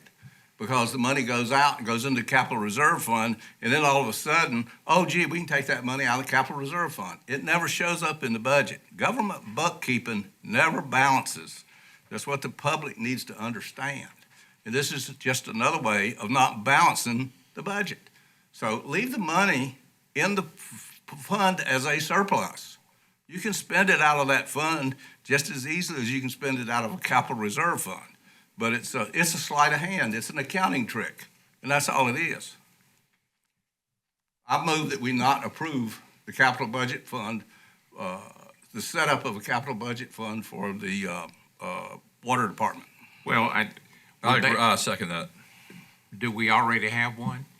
So no, Mr. Chairman, so as part of the fiscal year 25-26 budget that started July 1st, 2025, when the board adopted that budget, this was included in that budget, that we would establish a water capital reserve and make a transfer in the amount of $534,811 for future capital needs for our water infrastructure. It just kind of got put on a side burner, and as I was analyzing the financial statements, it dawned on me that I had not gone through the formality of presenting the actual ordinance to establish it and make the transfer, which needs to be done before year end, June 30th. So that's why it is part of your agenda this evening. Just because we establish a fund doesn't mean we have to fund it. I'm just saying you voted to do that. The board voted to do that as part of the I adoption just of the budget. moved that we repeal that and we not establish a capital budget fund. That's what my motion was. Okay, I'm getting ready to ask for some clarification. I'm assuming we're talking about setting aside money in the water enterprise fund, and this could be used only for capital Correct. purposes. For the Not wa- for the water not operation. operational, but capital, Capital for water operations only in the 7 districts. which is good business. No, I it's think- not. Well, It's I bad think it's business. good planning. Well, It's a very bad way, it's a way of shuffling the budget and having expenditures that don't show up on the budget. They can be picked off any time of the year, which is what we've done in the past with these capital budget funds, and it never shows up in the budget. Government budgets never balance. And this Okay. is another way of not balancing the budget. you've heard Hood's motion, and we have a second. I got a statement. Really, I got a question first. The 500 and some odd $1,000, is that money that's been carried over from creating the water districts and the money that's come into the water districts from profit, or is that money that's come from the taxpayers funding the water districts? There are absolutely no tax dollars in the water fund. The water fund is self-sustaining from user fees, from the water sales, tap-on fees, investment earnings, those sorts of things, connection fees, all those things. No tax dollars. Well, Hood, it might be wise that we do it, but with an addendum that before any money goes from the county taxpayers into this fund, it has to come before the commissioners first. That's true. And so if you leave it where it is, it still has to come before the commissioners. So why do you want to set up this fund? It's a way of not balancing the budget. These capital funds, they were slopping the money over into these things, and the money that comes out of them never shows up in the budget again. It increases spending, it increases the budget without the public knowing about it. And we've already seen here, we've got millions and millions and millions of dollars. Government budgets never balance. I know, quite often. Government books never balance. We find that we've all of a sudden somebody's found some money underneath a shell over here. Yeah. Or a hole over there, and all of a sudden everything's golden. I know, that's the way we've done over the years. We don't need to do that. The commissioners are in control of that money as long as it stays where it is. If you put it over there, it puts the money further away from commissioners, and you don't need to be doing that. We already control little enough as it is. I agree with that. Mr. Chairman, not trying to sway the vote how you want, but just for clarification, we by law have to present a balanced budget. And we do have to reflect all numbers within the budget, and it was reflected in the budget. The board adopted the budget. You made changes to it. You adopted a budget last year, just like you adopted next year's budget tonight, and this was part of it. Thank you. Well, how often do you close the books? Never. Annually, Never? every year, Okay. Why don't we get that report when the books are closed? you get an annual audit report every year. Oh, that's the audit report. That's not closing the books. Those are the closed No, books. that's not It's the same closing the thing. book. No. That's not closing the books. Hey, good luck. Good luck. Anita. Thank you, Mr. Chairman. Okay, we got a motion. All those in favor, raise your right hand. Oh, wait a minute. What are we voting on? Your motion. To not to not fund the capital reserve fund and to not do a capital reserve fund. That's absolutely what you said. All right. All those in favor of his motion, raise your right hand.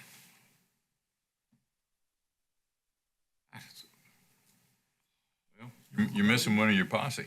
Nothing happens. Bring it back next month. Okay, those opposed? 3-3. Three to Nothing three. happens. Bring it back next month. Coalition shrank by 1. Yeah. Well, I'm surprised. I'll be here next month. I'm surprised that good business people don't understand that. You've been a banker all your life. I don't need to say very much about bankers and the way they handle money and the way they've slung money around and the times bankers have been in federal court for abusing their privilege versus corporations and their the way they do books. Frankie, you're not kidding anybody. At least you're not kidding me. You may be kidding some of these people. I remember 2007, 2008, but I will tell you this, I just despise the shell game. I really do. I've been in government 26 years. I despise the shell game. You know, it's nice to live in a perfect world where people are perfect and never do anything wrong, and you've just heard two of them say that they're perfect. We didn't say that. Frankie, Yes, you said you were yes, you perfect. We I didn't say did we were not. perfect. I We did- said did we not. know I you're did not not. perfect. But I will work to have a more perfect union, if at all possible. Okay. With the personal attacks, all right? We're down to the next one that you pulled was the number 7, the vehicle surplus request by Chris on page 39. Yeah, and this may be better. Chris has got another item in here to purchase a vehicle, and this probably needs to be combined with that. I just want to be sure how many vehicles we're buying. This one that we're surplusing, are we replacing it? The one that we're currently surplusing is a spare that's had a mechanical failure. So to give you the background on the Explorer that you had mentioned this is a 2016 Explorer. When Beaufort County EMS first got into the EMS business in late 15, early 16, this was one of the initial purchases. That vehicle served as a primary QRV for the first part of its life. It was moved to the Blunts Creek Station when we had a QRV there. That was the last time that it was in a frontline service capacity.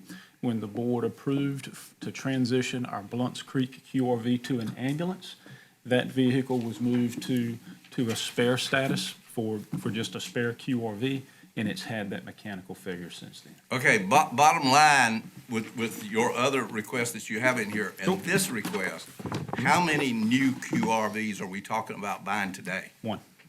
Okay. And that's for the Chocowinity. As you recall, as we are absorbing the services of Chocowinity EMS, we're going to be staffing that district with one transport ambulance and one QRV 8 a.m. to 5 p.m. Monday through Friday. The vehicle that we are discussing for a new purchase today is for that expansion. Okay, now they have 2 ambulances, don't they? That's correct. Okay, when we get that, what's going to happen to both of those ambulances? We are getting one of their ambulances, and the one we're getting is their newest ambulance. If you recall, a couple of years ago, Representative Kidwell worked for some direct congressional funding for Chocowinity EMS that allowed for the purchase of their newest ambulance and all the equipment to go with that. That is the equipment that's going to be transferred to us. their second ambulance. The town is maintaining ownership of that to sell for whatever profit they need to try to recoup some of those monies back from their loss on the EMS services. Oh, okay. All right. We still need a motion. Oh, to surplus that Yes. vehicle? You want to make that? Yeah, I motion? move we surplus the vehicle as Okay, requested. Ed, you second it? Yes. Okay, all those in favor, raise your right hand. Okay. All right. All right, thank you. Or DC is going to do the next one, I believe.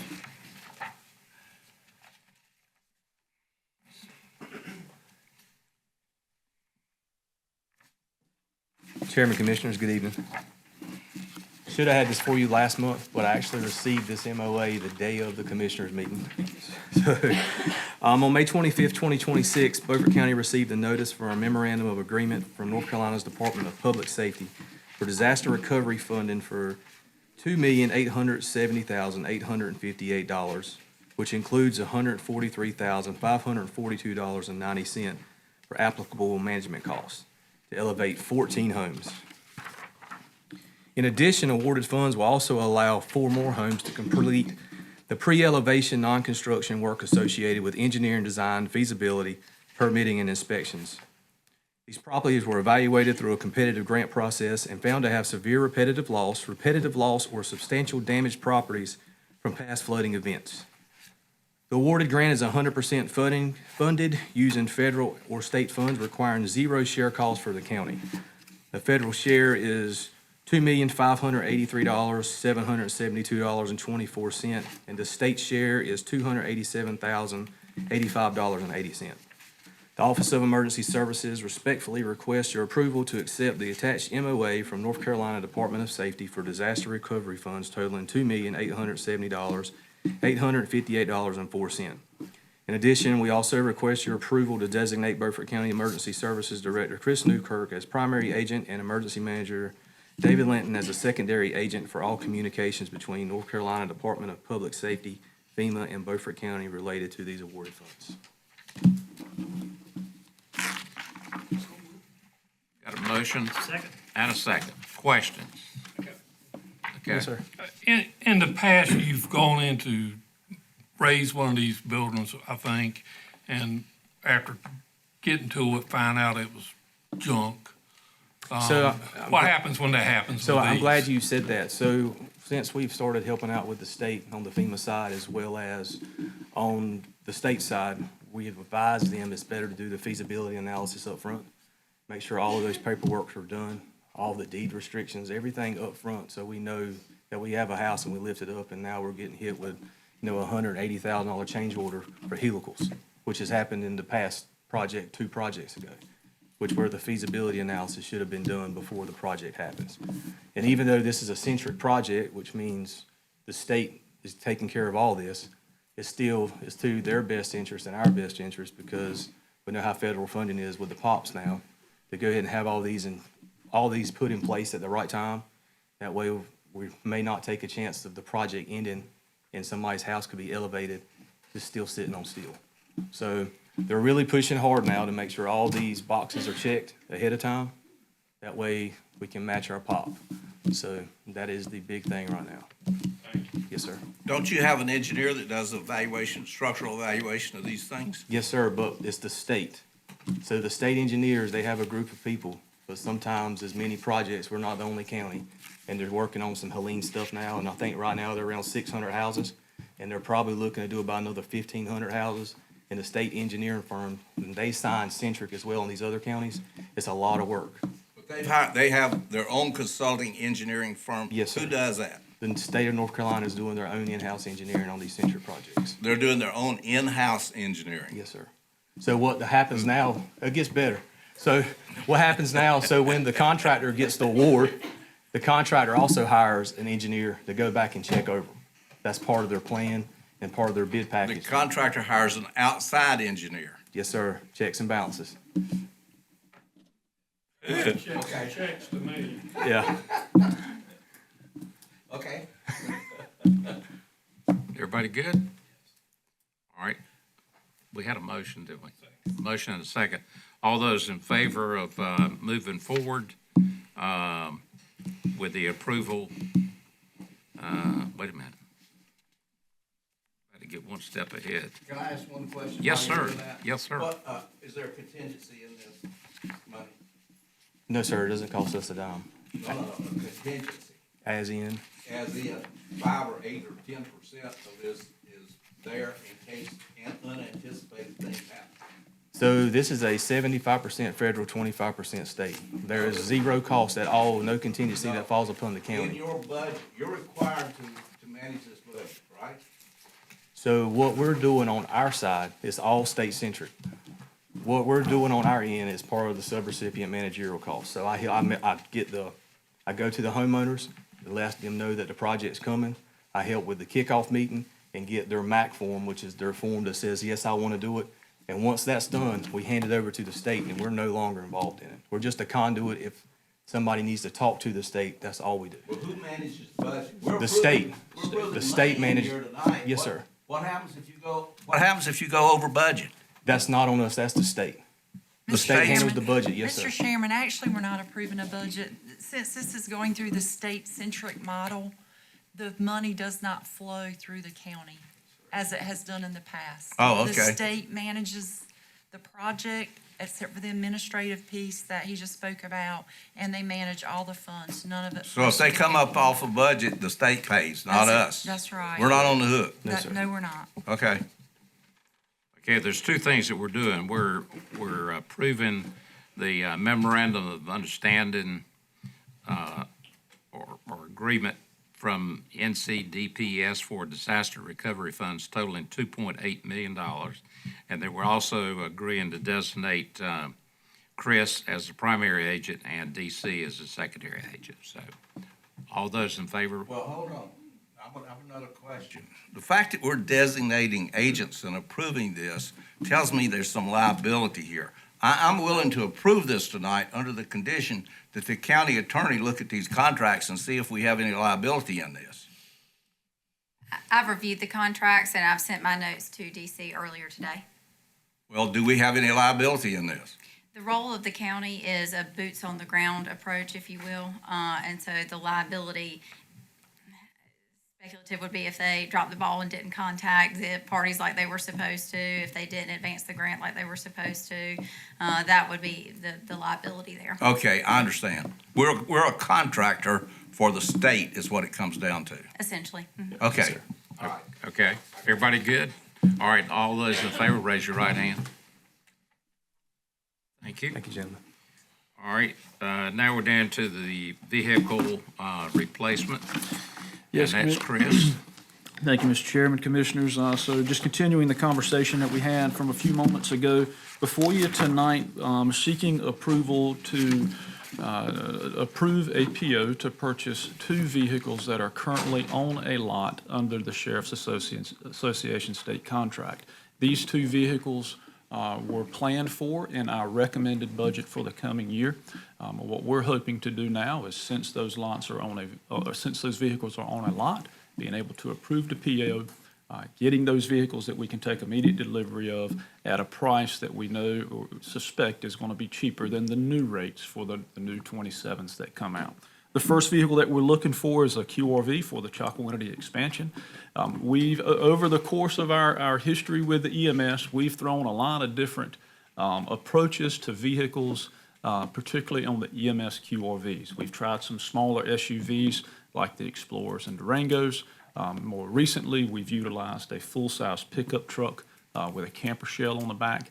Some of the things that we've run into with the challenges of those vehicles on the smaller SUVs, just remember that QRV has to carry the same amount of equipment that an ambulance carries, minus the stretcher. So there is a lot of equipment that we're jamming in these small vehicles, and some of those are heavy, and in the event of an accident, becomes projectiles that are flying around in the cab, right? So that was the reason why we started transitioning away from the smaller QRVs into the full-size trucks. The truck component at the time that we looked at that allowed us to put a camper shell in the back and separate a lot of the bulk equipment from the passenger compartment. The problem we run into that is climate control. A lot of our medical supplies are temperature sensitive, And as much as we try to seal those camper shells completely, and I know many of you have camper shells as well. If you go down a couple of dusty paths, you've got dust everywhere in the back of your vehicle. So that becomes a problem with us. As we were looking at options for this, we're actually recommending a full-size SUV. Right now, the Chevrolet Tahoe, for the price of the Tahoe, is within, I think, $800 of being able to purchase a full-size pickup truck with a camper shell in the drawer system on the back. So by doing that, we also tackle the hurdle of climate control and being more stable temperature for that. So right now, the Sheriff's Association and the Capital Chevrolet out of Winston-Salem has a white Tahoe with the public safety package on it for $55,627. That would be the first vehicle that we're asking for your approval to secure a PO on. The second is the replacement of Chief Hibbard's vehicle. So as Chief of EMS Operation, not only is Jeff overseeing the daily operations of EMS, he's also a component of our EM and on-call capacity. He currently has a F-250 that we got from Animal Control. We transitioned it from Animal Control several years ago. It's got 188,000 miles on it, and we're looking to replace that with a half-ton 1500 Crew Cab Chevrolet camper shell, just like we have purchased the last couple of years. Right now, the Sheriff's Association and the Winston-Salem dealership has a 26 on the lot for $50,939. That's actually about $1,900 cheaper than we bought our last two Silverados for. So that's a really good price. We're before you tonight to ask your approval to secure those POs so that we can in turn secure those with those dealers. We'll do the official payment. Did we plan to do that on July 1st? Anita, was that the best way to do that? So the PO will secure the vehicles for us. We'll make that official monetary exchange July 1st. That allows us to take immediate delivery of the vehicle. And with the approval of the PO, we can go ahead and get in line with our outfitting companies to have the lights, radios, sirens, and those components added to those vehicles. So I know I dumped a lot on you on these two. Just wanted to give you the full history of the vehicles. Be happy to take any questions you got.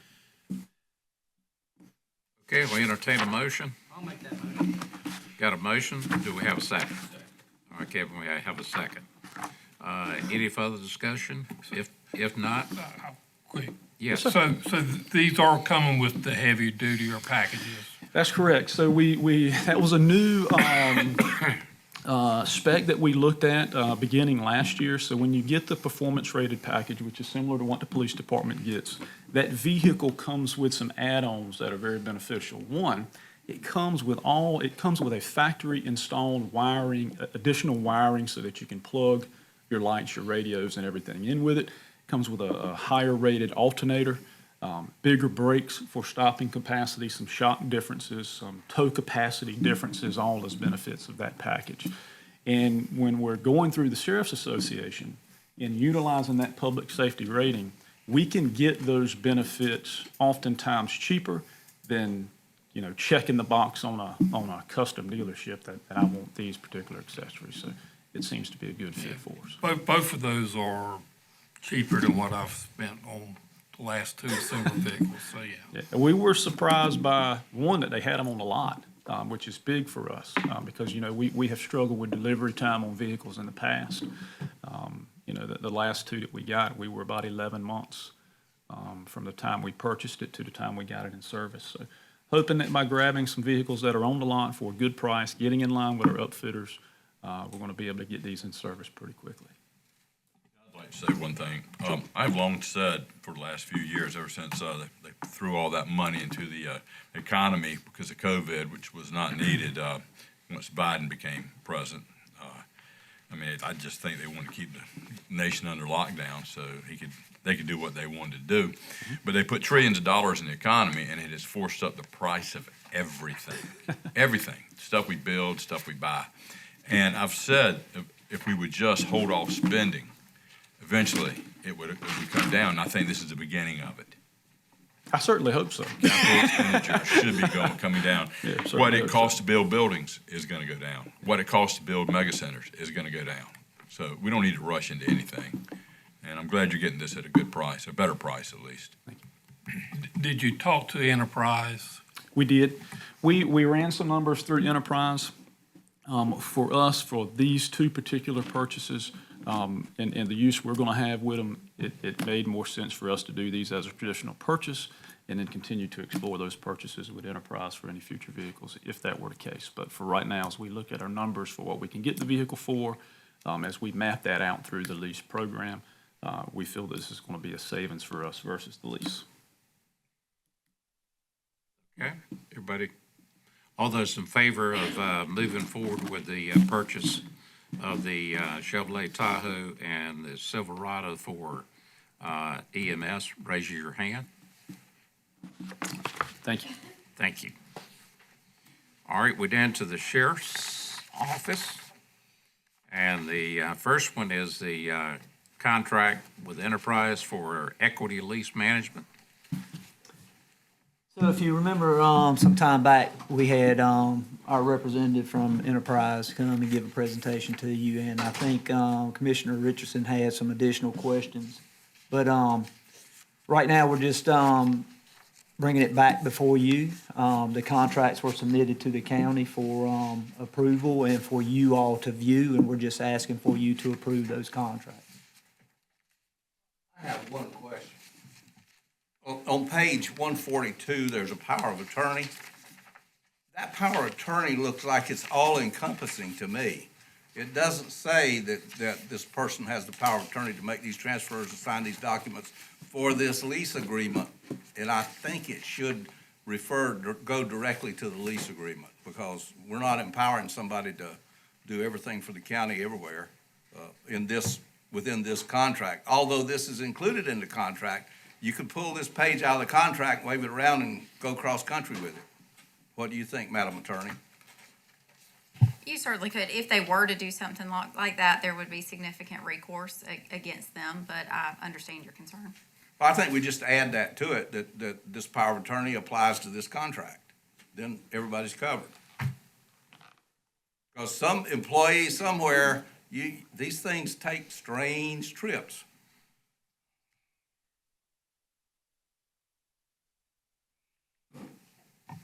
I would also add that North Carolina has a specific power of attorney form that the DMV uses. So if they were to go to the DMV using this power of attorney, it would not be very successful. Oh, okay, so you think we're covered? And they're VIN specific. Okay. Yeah, and if you read, this power of attorney is limited to the foregoing and does not authorize the mortgage and pledging or placing of liens or encumbrance on any other motor vehicle owned by Beaufort County. So, I mean, I feel okay with it. Okay. All right. Entertain a motion? Got a motion and a second. All those in favor, raise your right hand. Those opposed? Okay. The second item that we had up here was the discussion for the City of Washington, the E911 service request. So the City of Washington has approached the county and has approached the Sheriff's Office and has requested us to consider taking over providing 911 communications to police dispatch. We already do fire and EMS already. They're asking us to also dispatch to police.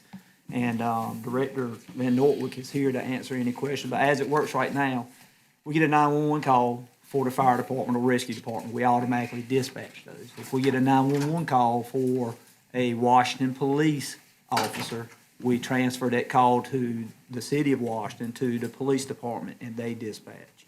They're simply asking us to handle the 911 dispatch for the police as well.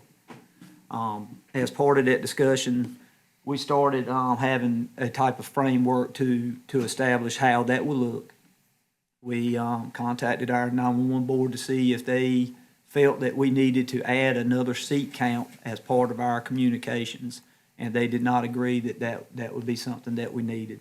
So as part of the framework, they asked us, how many people do you think it would take for you all, for 911 communications, to dispatch to police services? And this is just for 911 calls, not for their administrative calls. And we did some figuring, we looked at our stats. looked at the stats that we thought that they would have, hadn't seen their hard numbers yet, but we come to the conclusion that it would take at least 3 telecommunicators to do that job. So county manager and the sheriff and Director Van Nortwick, myself, and the new city manager sat down. We had discussions on what that looked like. I have not, and to my knowledge, the sheriff has not seen the final framework. We were just having those discussions. And you're looking at a start date of January the 1st, 27. That's the start date that they were realizing that would probably be able to take place. Yes.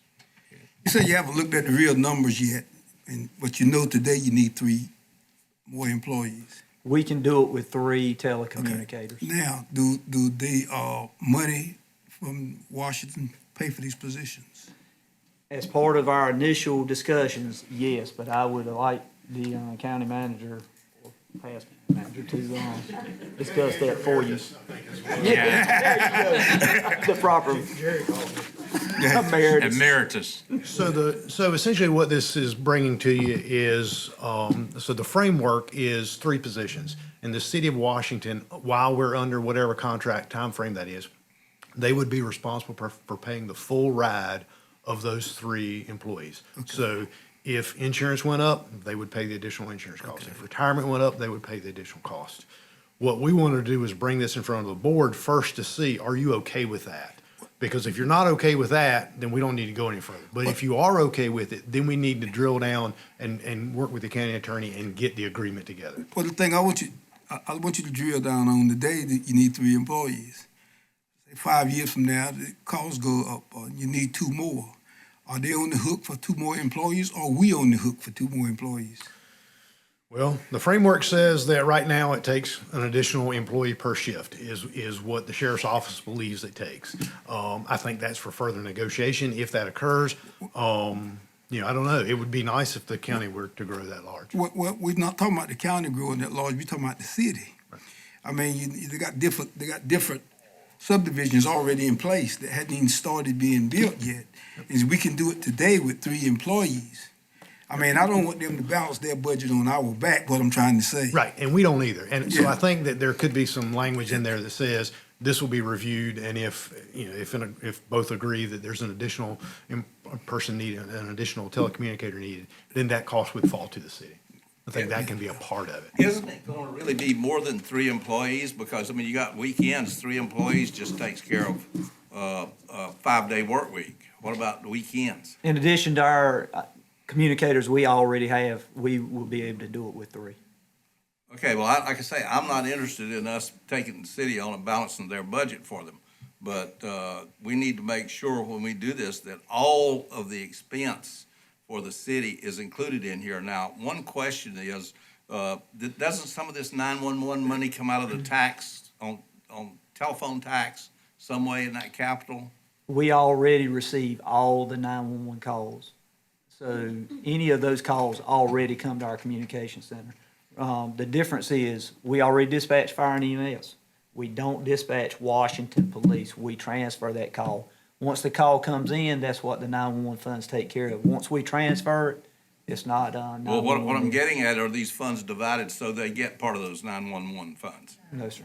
We get all of the 911 funds now. We give them 911 funds. We give them a part of that? We don't give them anything? Okay. All right, I just want, when it comes back, I just want to be sure all the bases are covered, because I think it's going to really be more than 3 telecommunicator positions or the equivalent thereof before it's over. Commissioner Richardson, they work 12-hour shifts, no, not 8 hours. But there's still the same number of hours in every year, regardless of what they work per shift. 2,080 hours is considered a normal work year. So 24 times 365 is what? It's really about 7,500, 7,000 hours that you've got to cover. So you're talking about 3 employees straight time. So we need to take a look at this. I don't think y'all are looking at it completely rounded. Well, we're already operating a 24/7, 365 with the 911 center, so we've got the data. That is what you're basing it on, I'm assuming. Yes, sir. But The there's, 911 calls that are coming in. Again, we're just talking about 911, not the administrative calls that come into the PD. We're I not- understand, but not there's accepting those. still 365 times 24 hours in a year. Divide that by 2,080 and see how many people you get. Yes, sir. We're It's going to be already- more than 3 people. Yes, sir. We're already receiving the 911 calls. We just aren't calling the officer itself. We're transferring it to the PD. I for understand. them to I've call. used the service and I've told them, patch me through to the city. I've done that. But I'm talking about accounting now. Okay? So right now, we're operating 4 shifts, 12-hour shifts. Right now, the minimum for staffing is 2. Right now, we're operating, hopefully soon will be 3 per shift. The numbers I briefly ran for 2024, we took about 2,800 calls. And then for 2025, we took about a little bit more than 2,800 calls for the city that had to be transferred out. But you have 4 shifts. That's correct. Okay. But so- right now, we currently have 14 allotted for staffing. So that's 3 on each shift plus a split shift. So But we're adding if you have- 3 to add more, to you add have each one on each 4 shift. shifts of people, then 3 additional people will not cover this. You need 4 people to be able to cover this. We're accounting for the 2 split shifts that we already have. No, Right now, there's 14. That's not how it works. That's not how it works. You're not figuring this right. When this comes back, you need to sit down and do some thinking about how to figure this, because it's not working with the numbers. Okay, Randy? My question is, are you going to envision all these people being in the same room? And Yes. Okay. This is not going to add any additional equipment thus far. Okay, so like the PD's equipment will stay. Yes, we don't operate on the same equipment. Okay, that's what, I didn't know if some special purchases had to be made to, Not equipment-wise, only staffing-wise. gotcha, good.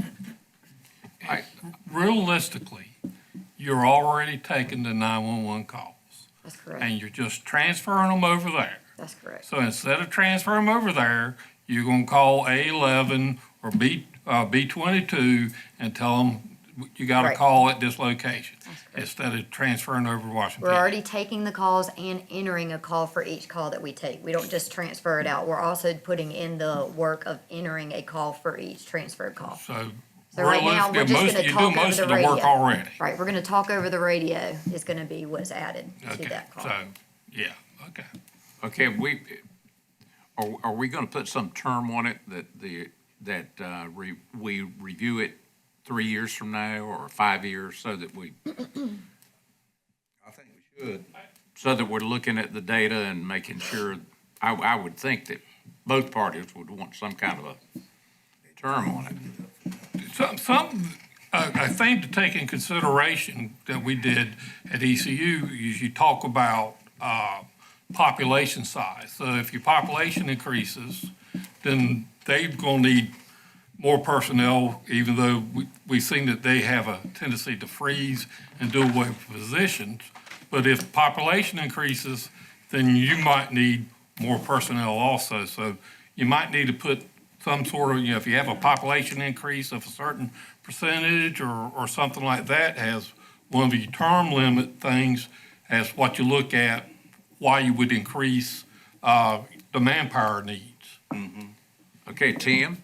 I would say, and I have not, obviously wasn't involved in the initial evaluation of how many telecommunication positions would be needed. But I would say annually you evaluate the call volumes that have come in, also evaluate from a budgetary standpoint, of course, so that it doesn't cost the county any additional funds based on providing that service to the city. And this is gonna be a contract, so it'll have a term. Yeah, I just want to say one thing. What we're talking about with these 3 additional employees will help with an economy of scale advantage for your department. I think we cannot analyze and know what's going to happen in the future. We can't plan for it. The future is going to come no matter what, and we'll know what to do at that point. I do know that in the private sector. Economy of scale is a wonderful thing. And it needs to work that way for government as well. So I think in this case, especially where you're having to do work anyway by referring the call, I don't see where there's going to be a whole lot more work. You got to have one more guy per shift. I think you're going to probably have all you need for quite some time to come. And if we can help our municipalities manage better, we need to do that because that helps all the Beaufort County citizens. I live in the city of Washington, and I'm tired of paying these high taxes. I don't have a problem with working with them, but I have a problem with we taking as long as they pay their load. I mean, we just don't want them to get personnel. I mean, we doing all right as you are, but let them pay. There's a reason they want us to take it. They just don't come up and give you something that they had for 20 years. There's a reason they want us to take it, and that's the reason I want to know is because I don't want you to come back. And you do a good job. Don't get me wrong. You do a very good job. You was here a couple of years ago, last year, I think it was, asking for an extra person. Now these 3 will be what you need. But I want to make sure that they pay this. They got the same price tag that they're doing today. We want them to send it to you so you can manage your business. Okay, what they're asking for is to approve the framework for the sheriff's office to assume the E-911 communication services for the Washington Police Department and authorize staff to develop a final agreement with an anticipated cutover date of January the 1st, 2027. Okay? We got a motion? Second. And we have a second. All those in favor of the motion, raise your right hand. Thank you. Thank you. All right, Anita, we're down to the lottery funds request for the school renovation. Yes, sir. Thank you, Mr. Chairman. On page 149, the schools reached out to me, and they also submitted a redistribution request for $330,000 to draw down lottery funds from the repair and renovation funds at the state to replace bleachers at the Northside High School gym. And that distribution request is on page 150, as well as an estimate for the project cost following that on page 151 and 152. I'm sorry, just page 151. Thank you. We're going to be able to do this in one motion? Yes, sir. Just approve the school's request to draw down the public school repair fund money to Okay, complete the that's right, the purchase. 330,000. Yes, sir. So moved. Second. All right, we've got a motion second. Good. Just want to be sure, the $2,340,816, that is a repair fund of funds that is different from the contingency fund for the building the new school. Correct. Okay. Okay. Any other questions? I'd just like to say one thing. I think whenever possible going forward, we need to get as much money as we can get from the lottery fund to make repairs and upgrade schools rather than build brand-new schools and consolidate. I just want us to know, I will go on record saying that, and I'm going to be pushing that from here on out, especially if we get a majority on this board ever. Okay. All right. All those in favor of the motion, raise your hand. Those opposed? Raise my hand. Okay. I'll raise it again, I'm for it. All right. Just wanted to mention that you might have noticed, you do not see a reimbursement request for WIMCO this month for the school construction, Washington Elementary School. So I reached out to the school finance officer about that, and she said that they did elect not to submit one this month, so you can expect a much larger one than normal next month on the July agenda. It'll be about getting to the end. They are August- getting close. August 24th, I think, is kind of the target date. Yeah. Okay, we're down to Commissioner Stan Deathridge, a debate on the Beaufort County Commissioners form replacing. Fulsome debate. Well, I'm In other just words- leaving that off. Okay. Yeah, in other words, I don't want it just to be me and the other conservatives that care about this. Limited voting is wrong. We may actually be in violation of the United States Constitution right now. In 2016, by a vote of 8-0, the Supreme Court upheld one person, one vote. We don't do that in Beaufort County. We limit people's right to vote. You get 2 votes every 4 years in Beaufort County. We have 7 seats on this board. These are not districts. This is called limited voting. A lot of people that do not get elected that would otherwise get elected, and some people get elected that wouldn't get elected if everybody had the right to vote 7 times in 4 years. Now, that's what I'm pushing for. That is my recommendation. I will tell you this, and I've thought about this quite a bit. You're going to have a hard time doing districts. And you're going to have to make districts so that race is not a factor, okay? And that goes back to the 14th Amendment.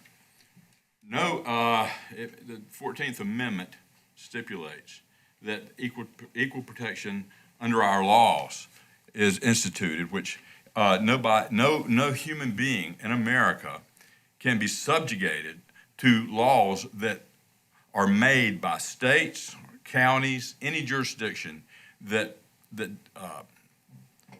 takes away their privileges as an American citizen. And not being able to vote fulsomely for every office in this county is wrong. Now, we need to do something about it. I brought this up last month, and by a vote of 3-4, I was defeated. Of course, you 4 in the center left coalition, you 4 that swap votes to share power voted against it, but you gave no reason why you voted against it. I think Ed and Jerry did, and while I disagree with them, at least they spoke to the issue, and I appreciate that. But you two, so-called Republicans, had nothing to say whatsoever. Now, I would like to give everybody an opportunity tonight to speak to the issue. And I've said what I want to say. I may say more. Hood would like to speak. And Tandy, I'm sure you want to speak. And if you guys want to offer opinions why you don't want to do this, when actually it's going to get done sooner or later, just tell us. Tell the people. Tell the people why they can only vote 2 times every 4 years. I'm in favor of doing it if we do districts. Yep. Okay, you're in favor of it if we do districts. How are you going to do it? You're going to draw them up in Raleigh so that they're not race-based? Well, you just let the computer do it. You got software. I'm sure you could buy the software package. I don't think it works that way. I've gone up and drawn districts before in Raleigh. It doesn't work quite that way. But why do you want to do districts? Why don't you want to do this? I don't want to do districts because if we're going to make a change, I want to make sure that somebody in my neighborhood is elected to this commissioner.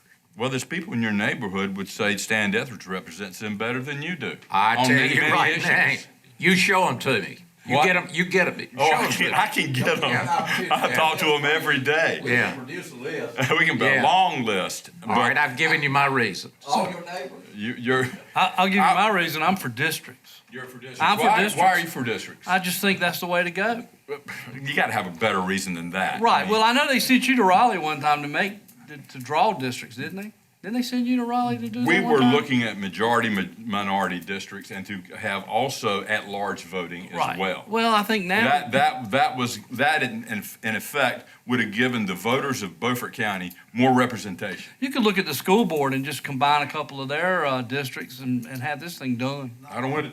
You think we should do like the school board? We should. Oh, they got districts. They got districts. You like districts? Okay. Well, I know. Well, I'm just saying, he was asking how to do it. That's the way. Well, we'd have to draw our own. Okay, But Tandy. districts. Tandy, you asked us for your opinion. Will you please? Well, I agree. Going and voting and only having one vote when these 4 candidates, I don't think's right. I think that is incorrect. And it's been proven that it's not right. And I don't think our citizens are able to pick who they think is their candidates. If there's 4 seats, we ought to be able to pick 4 votes. If there's 3, we ought to pick 3 people instead of just 1. And heck, let 12 people run at one time and see, who the top 4. I don't know. I don't know what the correct answer is. I just know what we got ain't working. worked for you? It did work for me. It worked for you.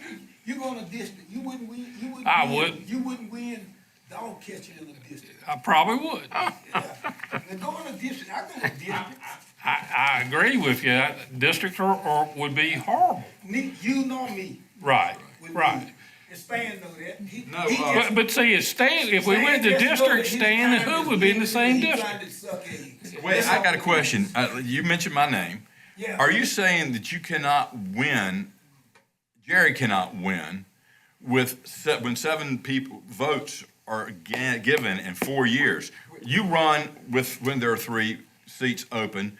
No, you force 3 seats open. You're running I now. run with you. This is Yeah. the last time I run with you. Yes, This exactly. is the last time I run with you. You're saying, now, you do understand that if a coalition of people got together and decided not to vote, and they only voted for a certain amount, that would give more power to certain votes? Are you saying that wouldn't work for you? It worked for you. Why you want to change it? Listen, I've run countywide. I won the election. And you lost. No, I won. Did I not, Hood? Beat both the Democrat Party and the Republican Party in the same election. In the same election. I not only won, yeah, I won. I beat Atlas Henrys and I beat Hopeless Van Dorp. That's right. Yeah, all in the same election. And they put a ringer up and I still won. All right, you And I would love to run countywide, and I'd love to run against one person. I would love that. Just win this time. That's all I ask you. Just Well- win this time. Okay, you've heard from everybody now. No, we Oh, you haven't? Okay. Turn your mic on. Good. Well, look, there's a lot of opportunity here, and this thing needs to be looked at a lot of different ways. One of the things that I would like to see broken up in the way we elect people right now, with all due respect to all of you gentlemen, is the corrupt practice that's going on between the Democrat Party and the Republican Party of sharing power. It does not serve the public. It's raised taxes over and over and over again. So I think the chairman should be elected at large across the whole county. That will break up the corrupt practice between the Democrats and the Republicans. You got the same thing going on in Raleigh. There are certain offices that the Republican Party will not touch in Raleigh. We never elect anybody to those offices because they let the Democrats elect. And that suits the Democrats fine. It's the sharing of power among the parties. The people and the individual voters are what count and what's important. That we need to get them back in charge of these elections. And if you elect chairman at large, and then if you want to do whatever you want to do on the rest of it, I'm satisfied with. Now, once again, I will say this. I'm a Republican. It's the Republican Party that's standing in the way of this. I've offered repeatedly, let's put up a program that elects the chairman at large, and then let's go to some districts, and however you want to do it after that. They refuse to do that. I'm going to tell you what, here's the fault with districts. Small districts can be manipulated a lot easier than the county as a whole. Okay? You can put a lot less money in a small district and elect someone than you can if you had to elect that same person across the county as a whole. So one of the reasons that some of these gentlemen want these districts is because they know the Republican Party can manipulate those districts because the county votes basically Republican right now, and then it's a matter of dividing that Republican vote by spending a little bit of money. It's going on right now within the corruption of the local Beaufort County Republican Party. You mean the Beaufort County GOP? GOP, excuse me. The Beaufort County, but not state, not federal, but local. We have Republicans are many things, and some of us aren't really Republicans. That's right. You guys sit in here and talk about this a lot, but the main question is how do you proceed with this? Because when the judge granted the order for limited voting in Beaufort County, the last paragraph of his order says the court retains jurisdiction of this matter. If you want to get somewhere, if you're serious about changing the way that we vote for commissioners, what we need to do is to authorize the county attorney to proceed to give us a plan as to how you do this. Because even though the Supreme Court has ruled and it has the appearance of one thing, you have still got to overcome that court order. And that can be as easy as a judge sitting there and saying, well, the Supreme Court ruled and blah, blah, blah, and this doesn't apply anymore. That's the end of that. Or it can be very difficult and very expensive. I don't know how it'll go. But if you're serious, we don't need to sit here and keep jabbering about this. That's right. I'm going to say well, let me say one thing, and then you move as you wish. You would have more trouble right now going to districts, getting pre-clearance under this court order, because it is harder to get districts. It's harder to draw districts without them being racially gerrymandered. And somebody could say they are. If it doesn't come up just the way they want it to, they could scream the racially gerrymandered. You're gonna have, yeah. See, you already got it in admission. Your district, a member of your own coalition, the center left coalition. It's going to be messy. You guys are in I don't blame you for right now. trying to hold on to what you've got. Yeah. And I don't mind running under you your offered a system. suggestion without an opinion. But let me make a motion. I move that this board authorize the county attorney to proceed with giving us let's call it a sketch plan, because we can do 14 different law books on this before it's over with a sketch plan of how to proceed if you want to change the way that we elect commissioners. That's my motion. Second. A sketch plan. I think Hood explained it rather well. Just getting started. Send them Madam Attorney a check. Send them a check. You do what they tell you to do. You send them a check. Send them a bill. Okay, all those in favor of the motion, raise your right hand. Those opposed? We put it off till next month. Yeah. Okay, we've already. Have your existing coalition member back. We've already. Let's put it off to January. Maybe he won't be here to act a fool. Okay, okay, gentlemen. And then I really work hard to get it through. Okay, we're getting back to the agenda. Hood, do you have anything else that you want to add to the tax deal? Well, we've already approved the no, budget. nothing other than nothing to add. I think I've already done it. You're right. Okay. All right, you want to go to the resolution to support the increased penalties for those who sell illegal drugs. This is the same thing that I've been in here with every month for the last several months. And it's the same resolution. And, it bothers me that we spend so much money, so much taxpayer money, running a jail, half of which the people that are in there for drug-related charges. We've got all of these programs going like this Trillium program. It's not free, folks. You're paying for it. Tax money is paying for it, out helping people that are on drugs. And we are working on the wrong end of this horse. We're giving them free needles. Gee, does that do anything to eliminate drugs? And we've got Narcan, which saves people's lives that have overdosed. We're babying these people. We need to get serious and have some tough penalties for people who sell drugs. I'm not aiming any of this resolution at the people who use drugs. I'm aiming it at people who sell drugs. That's the choke point. And every judge that I've talked to, and I've talked to several, they all say the same thing. If you make the penalties stiff enough, they'll stop selling drugs. There's about 20 countries across the world that have, some of them don't enforce it, but that have death penalty for even being caught with illegal drugs in your possession. Those are basically clean countries. You don't have a lot of drug problems in those countries. No, the United States does not have that. Somewhere in this country, and this needs to be the place it starts, we need to start toughening the penalty for people who actually sell illegal drugs. And I don't understand for the damage, even to my family's been seriously damaged. I don't understand why anyone is not willing to do what Donald Trump said before he was elected that he would do to a drug dealer. And actually, he's doing it now. Kill them. That's the ultimate penalty. If you go to Saudi Arabia, that's what happens to you. You go to several other countries, that's what happened to you. If you look at the history of every one of those countries, at some point in their history, most of their public has been under the influence of illegal drugs. They know what it is. They know that it will ultimately destroy you if you let it keep going. So I ask this board again to vote for this resolution. So moved. Will you accept An amendment. Only if it's reasonable.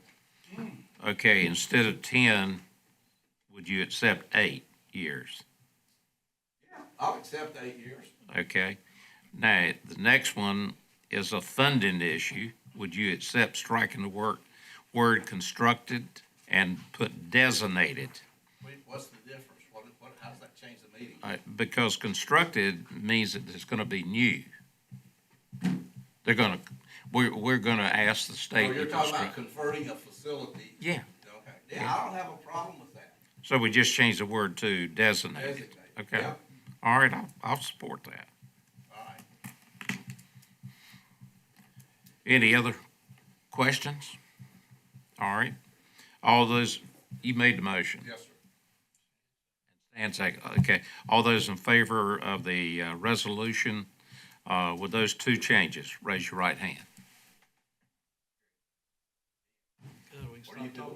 He ain't asked for who opposed. Who opposed? Okay. I'm gonna show you what I'm gonna do. All those opposed? That's it. Now, Okay. do you see it? All right, now we want this sent as usual to every legislator and to every county. All right, we're done. I gave you some red meat thing. Okay, gentlemen, we're down to the closed. Mr. Chairman, do you want Commissioner Richardson to address the one he wanted to add? Oh, first? yes, you added one. Oh, yeah. This is a motion. I move that we return Wynn Kenyon to being a direct appointee of the commissioners and that we remove him from the supervision of the tax assessor. I'll second that. Okay. Any comments? Okay. All those in favor of the motion, raise your hand. Those opposed? Okay. All right, we're down to the closed session. Katie, you want to read us into closed session? A motion is needed to go into closed session under NCGS 143-3-1811A5 to establish or to instruct the public staff or negotiating agent concerning the position to be taken or on behalf of the public body, and also for NCGS 143-3-1811A4 for economic development. Okay. Okay, we got a motion second. All those in favor, raise your right hand.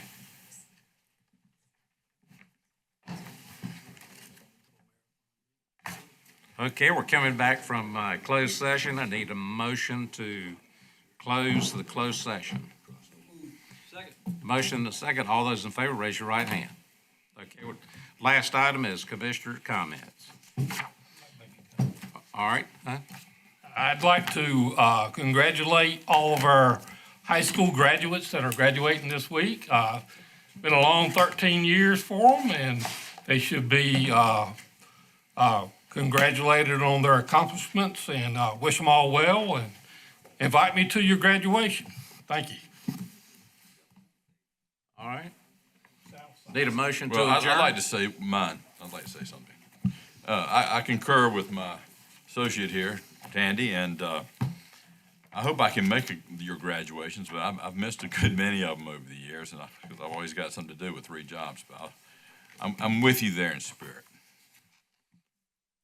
Okay. Anyone else? I'll let you off the hook. Okay, good. Thank you, Hood. Okay. All right. All those in favor, raise your right hand.